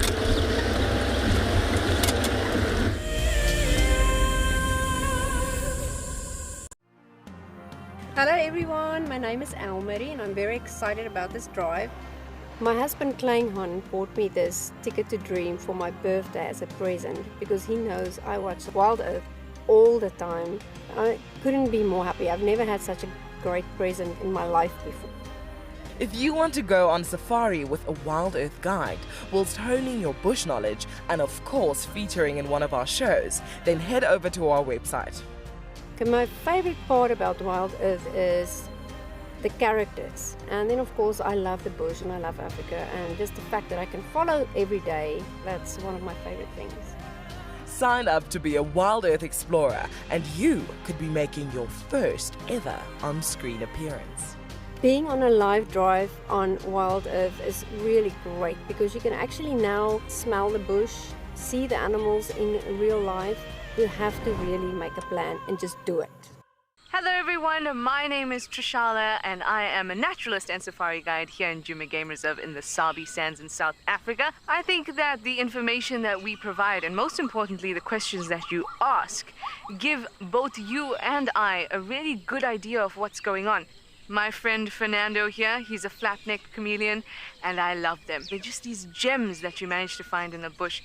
Catch up with the guides daily here on Wild Earth.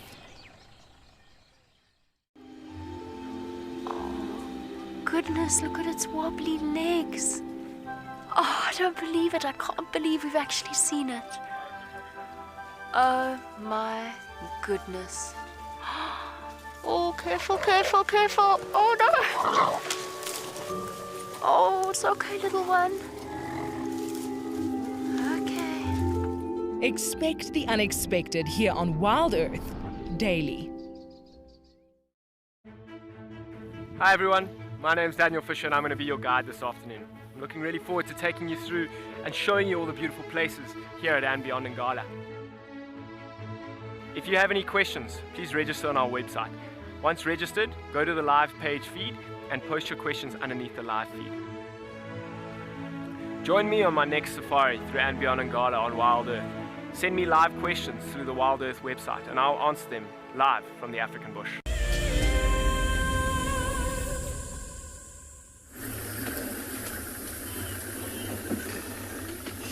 Yeah, it's getting thick here, so we're just gonna leave these lands and try follow up tomorrow.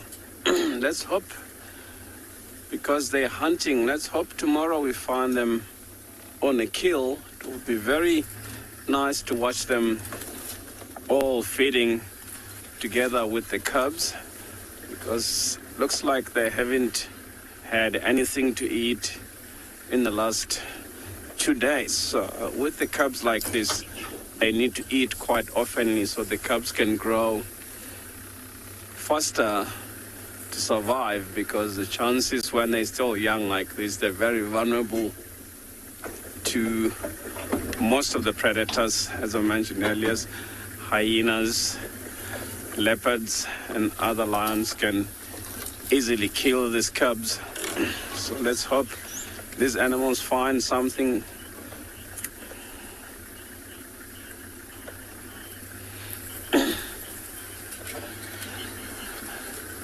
No, I don't, because I'm in the vehicle and they won't just go after me. They would prefer going for an impala than hunting this vehicle. Otherwise, these lions born and grew up in front of these vehicles, so they're used to these vehicles. They see these vehicles when there's cubs, like those cubs you saw, so they start associating these animals, these vehicles, to another wild animal that's never done anything wrong to them. So I'm not scared when I follow them, because as long as you know what to do, then it's safe.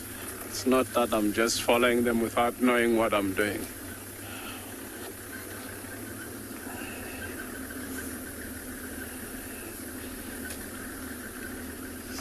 Yeah, we're just gonna leave and hope that tomorrow they have find something to eat. Or if they don't, tomorrow night is another night. So they'll try again tomorrow night. If they don't get successful, they might even try till late tomorrow morning. As I said, this is winter now. These animals will hunt until late mornings and try find a spot to lie down for the day and then wait for the sun to go down. And as soon as the sun goes down, yeah, while we're moving out of this block, we'll go over to Lauren and see what Lauren has found. Yeah, let's hope.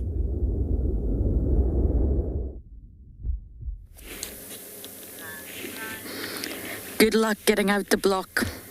It's never easy. And it wouldn't be a bumble, or at least a sunset bumble, if we didn't stop at the impala. Would it be impala? Now, someone just kindly reminded me, but I guess I mentioned hyena cubs without being very specific, and I really couldn't ID them. I saw their eye shine from far away, and I was heading in the direction of the den intentionally to see them, and we saw them run across the road. We spent about 2 minutes with them, but it was impossible for me to ID from... I just find it really difficult at night time and infrared. It's not easy. So I don't know who the cubs were, and I know many of you, Michael and myself, also discussed this about Pumela. I have not seen Kingarika or Pumela in a very, very long time. I believe Tswalu has, but I personally haven't. Now that the cubs are all mobile and everybody's moving, I've managed to keep tabs on Ngwazi. Sadly, we know the devastating news that happened to Shimbulu. I've managed to catch up with Braveheart. The other two are in the den, Novella and Ntima's son.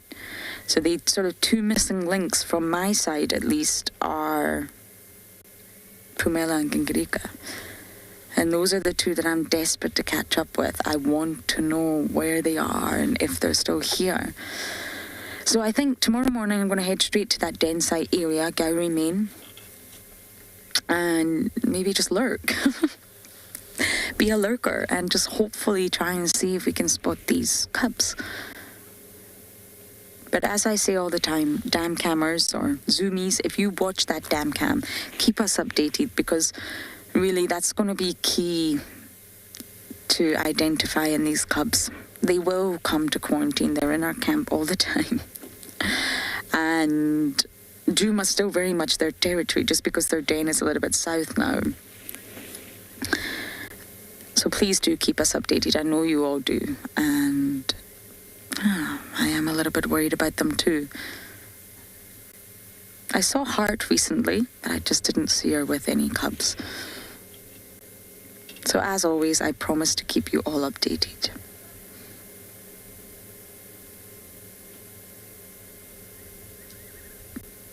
What a wonderful drive it's been, really. I've thoroughly enjoyed it. I wish we'd got to see Tandy and Mareebs reunite, but that's okay. I mean, they are nocturnal animals after all. They'll find each other in the night. You can come, so you're following me. They are.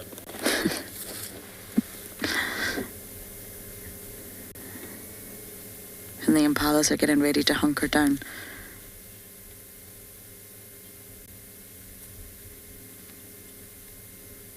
Morgan and I are getting ready to go home for dinner. I wonder what's for dinner tonight, Morgan.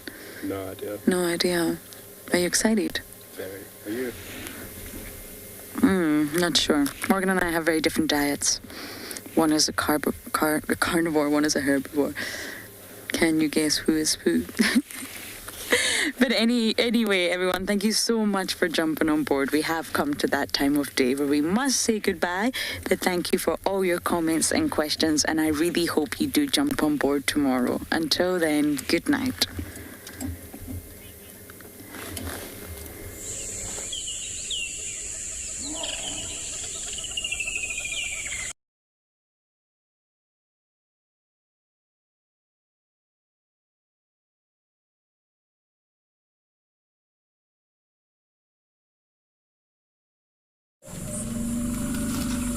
This program features live coverage of an African safari and may include animal kills and carcasses.